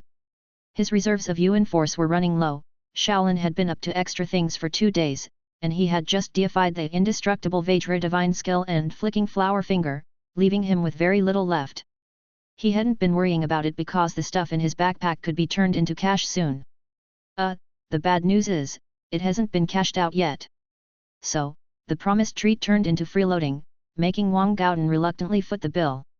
Don't worry about it, consider it a loan from me. Tao Yu chuckled. No, consider it my treat. Wang Gaodan shook his head repeatedly, leaving Tao Yu stunned for a moment. Why are you so edgy, bro? Is there a reason? The best way for the weak to repay the strong is to disappear, and I think you're stronger than me. Wang Gaodan spoke the blunt truth, leaving Tao Yu speechless. Am I that kind of person? After a moment of silence, thinking of Joseph, the lizard Kylan, Wino and the rest, Tao Yu did find some truth in what Wang Gaodan had said. Seeing Tao Yu pensive after speaking well, Wang Gaodan also started to sweat. Fuck, you haven't really done that, have you? But now that I think about it, yeah, an outsider with great talent might still be able to borrow money at the beginning, then rise with the wind and take out the creditor? Do I know something earth-shattering? Hehe, don't be scared, bro, I'm not that kind of person. Just call me Gaodan. Tao Yu. This is the Wanliu Dojo, the dojo with the most complete set of techniques from the myriad streams style, housing 32 forms. It has quite a reputation in the inner city. The dojo master used to be a senior partner and a great master with chi blood manifestations. Upon hearing this, Tao Yu also recalled the time Zi Chuan intended to send his son to learn the breathing technique from the Wanliu dojo master. Perhaps his initial idea was to learn the breathing technique from the outsider, then come here to learn moves, seeking an opportunity to step through the threshold and surpass himself. This was, indeed, a path laid out right in front of him. However, the dojo fees in the inner city are much more expensive than those in the outsider. The 5 types that are taught in the outsider would cost 6,000 Yuan Force each here, and the ones not taught in the outsider start at least from 10,000, with the most expensive dragon form reportedly reaching as high as 30,000, and it's not for just anyone to learn. Dragon form. Tao Yu's eyes lit up slightly. Having the dragon subduing palms himself, wouldn't it be even better with the addition of the dragon form? Moreover, the higher the cost of these educational skills, the better. The higher the price, the more valuable the plan for his future Shaolin dojo would be. Even though it was mainly the rich girls carrying it on the front, using the base and the son's name, they were definitely going to take the lion's share, but he'd still get a cut according to the proportion, right? The more expensive it was, the higher his returns would be. In theory, the 5 forms from the outsider can work with the breathing technique to manage chi blood and refine strength, while the 32 forms here, if combined with the breathing technique, can already ensure chi blood manifestations. Tao Yu pondered. But his myriad streams breathing technique hadn't undergone deification for the second time yet. Once he sold his goods, he'd look to deify it first. If that didn't work out, he could learn some more. It really felt like a loss, using his hard-earned Yuan Force to learn these, when he could have deified his 5 forms as one for the second time. Or even save up to deify demonization. The cost of teaching skills itself mainly lies in manpower and time. They were even willing to provide skill loans for pioneers whose future life and death were uncertain, so there must be cheaper channels available. If all else fails, I could just challenge the dojo. Tao Yu tapped his palm with his little fist. We all practice the myriad streams breathing technique. If I beat you so bad you can't take care of yourself, you'd teach me for free rather than let me steal your business, right? But would that be too high profile? A senior partner, after all. Let's gather some intelligence first. Chapter 225, Challenging the Establishment. Hosley, Senior Partner. Tao Yu spent 100 Yuan Force and easily obtained some junior intelligence on a dojo from the nearby mission hall. Although it was only junior intelligence, it already contained some information not circulated in the marketplace. According to the intelligence, both Hosley and Lu Yi's master were from the same school, which theoretically made Tao Yu and Hosley martial brothers. However, the 2 dojos had a competitive relationship to some extent, so they didn't exchange much. Hosley used to be a senior partner and had a splendid reputation in the inner city, but hit a snag during an assault mission in the abyss. The details of what happened were not included in the intelligence, but it mentioned that he was seriously injured, even to the extent of damaging his foundation, and had broken limbs. Ultimately, he spent all his savings on medical treatment, and his strength was suspected to have been compromised, so he no longer undertook those violent and lethal missions. Using the merits of that risky operation, he managed to handle some dojo formalities in the inner city and started up his dojo vigorously after renting a space. He even suffered injuries, and his strength is suspected to have decreased. Tao Yu had already dismissed Wang Gaodan, as it was definitely unnecessary to involve him in this matter. He took note of this incident, and would naturally lend a hand in the future wherever possible. If the young rich woman started to operate a dojo in the present world, it felt like Wang Gaodan's strength could not be ruled out for potential arrangements. For his own family members, given their current strength, it was actually inconvenient to place them in any prominent positions. After simply looking into the intelligence this time, even though it was the rough intelligence worth 100 Yuan Force, Tao Yu had also acquired another very useful piece of information. There seemed to be an unwritten agreement among the different legacies of the myriad streams forms. They would all control the dissemination of the myriad streams breathing technique, but when it came to teaching the other forms, it was each on their own skill. Apart from this, the several Wanliu dojos that carried the myriad streams legacy both inside and outside the inner city also had their own methods of competition. But the specifics were not elaborated, as this was only rough intelligence. Hey, it seems my previous idea does have practical viability after all. The foremost Wanliu Dojo master is still recovering from injury, and in a certain sense, I have also entered the myriad streams forms system, which seems applicable.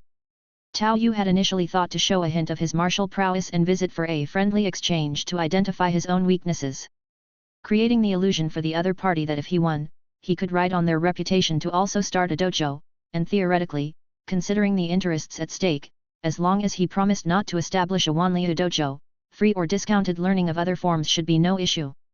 However, he did not expect that the major sects of the myriad streams forms had some default rules in place already. This is actually to my liking. The foremost Wanliu dojo currently had the most facilities capturing the myriad streams forms legacy in both the inner and outer city, and it even held the bottom line dragon form.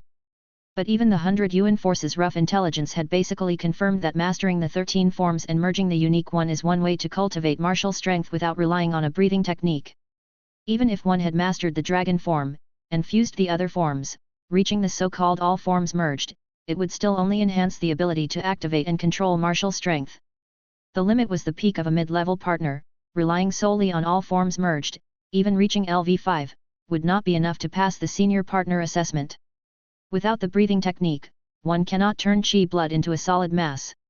The most popular items in this dojo were still the basic 5 forms and the advanced 13 forms. This was because they could also provide a certain level of assistance to pioneers with alien implants, and their cost-effectiveness was relatively the highest. When Tao Yu, wearing the cloak of a mid-level partner, stepped into the foremost Wanliu dojo which occupied the first and second floors of several storefronts, it immediately caught the attention of an exceptionally good-looking service staff member.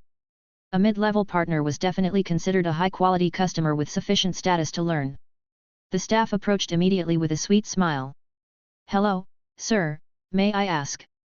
I am one of the direct descendants of the myriad streams forms, and this time I've come for an exchange to find out my shortcomings." Tao Yu spoke very politely, yet it still caused the lady's face to change. Challenging the dojo. As front desk staff, they would also receive professional training to handle all sorts of different situations. Although the foremost Wanliu dojo had the reputation of a former senior partner, it was not without its share of challenges. Especially in the initial stages, when the dojo was getting established, it nearly went through a continuous greeting from other nearby dojos. There were wins and losses. But it was precisely that series of challenges that solidified the foremost Wanliu dojo's position. Without claiming to be the best dojo in the vicinity, it was still considered decent. The subsequent challenges there have been only 3, from 3 newly established dojos looking to make a name for themselves, but all 3 matches were victories. The challengers, apart from a few minor injuries, were mostly left crippled, leading to a prolonged period without further challenges. She never expected to encounter this situation on her watch. And she also clearly caught the information. He is a direct descendant of the myriad streams forms? There are 3 other Wanliu dojos in the inner city, located in different districts, so there shouldn't be that many conflicting interests. Regardless of what she thought, she now ran headlong toward the interior and pushed a bell. After ringing the bell, she managed to squeeze out a faint smile towards Tao Yu and said, "This isn't something I can handle. Please wait a moment, sir." Without waiting long, accompanied by a thumping sound, quickly 2 or 3 shadows had already leapt down from the stair railing. In addition to this, Tao Yu felt several agile figures jump down from the second-floor windows outside. Some used the nearby billboards to gain momentum, while others vaulted down straight away. They made a whooshing sound as they did so.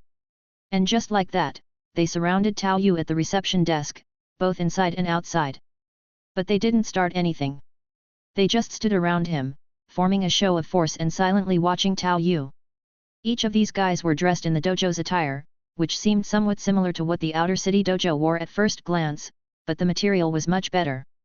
By age, most were robust-looking men in their 30s or 40s, which suggested they were not students but rather instructors. Tao Yu even heard some buzz of discussion from the students upstairs. Words like dojo challenge and excitement could be heard. Beyond that, Tao Yu could sense another figure on the staircase, descending at a normal pace. The coming person was young and did not match Hosley in age, wearing a black training uniform with golden trim on the collar. This signified that the person was one of the 4 top instructors of the dojo, and as Tao Yu had read in the files, there was only one person that fit the bill. Qin Ziru, the top figure among the dojo's younger generation and Hosli's favored disciple. He was known for his consummate martial prowess and was seen as the likely successor to be the next head of the dojo. Our dojo has always been benevolent, and I am not sure where we have offended you. If this was just a casual remark, then I am willing to let this matter slide. What do you think? Qin Ziru looked handsome in his black robe, which gave him an aura of dignity. He spoke evenly, exuding an air of amiability which suggested that peace was more profitable. I don't actually like fighting either, but unfortunately I've reached a bottleneck, and the martial arts of your esteemed dojo are too expensive for me. Tao Yu was neither aggressive nor hasty in his tone. This caught Qin Ziru and the other ordinary instructors who had come down to surround Tao Yu off guard. What? Are you here to learn skills? And you think our skills are too expensive, so you've decided to challenge the dojo? What kind of bizarre thought process is that? To put it plainly, their Wanliu dojo's 32 forms, if bought as a package with the promotional discounts, could be reduced to under 300,000, or even lower. A mid-level partner, not to mention the strength required to pass, just to gather enough points from the missions, must complete hundreds of thousands in Yuan Force tasks. That's the guaranteed minimum. Although this sum is indeed huge for many mid-level partners, it's still more reliable than engaging in dojo challenges. Some treatments for tricky injuries are also very costly. The dojo has encountered challengers before, but this kind of bizarre excuse was truly a first. This made Qin Ziru somewhat at a loss whether to laugh or cry. This is the first time I've heard such a reason. How long has it been since you returned to the abyss? Or have you absorbed too many skills recently? Forget it, there have always been plenty of madmen. The pollution from the abyss, skill contamination, hormonal imbalances from implants, and the like of joy, there were plenty of people with mental instabilities. The longer one stayed here, the more one witnessed the diversity of life forms. All sorts of strange events occurred daily in the inner city, and they were not few in number. And because of this, law and order in the inner city was what it was. So, you think that by coming here and challenging our dojo, you will be able to learn skills? Qin Ziru's lips curled into a smile as he spoke in a somewhat nonchalant manner.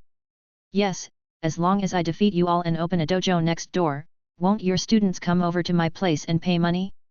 Then I can use that money to come here to learn skills. A win-win situation. Tao Yu looked at the students peeking their heads around the stairwell and smiled, waving his hand at them.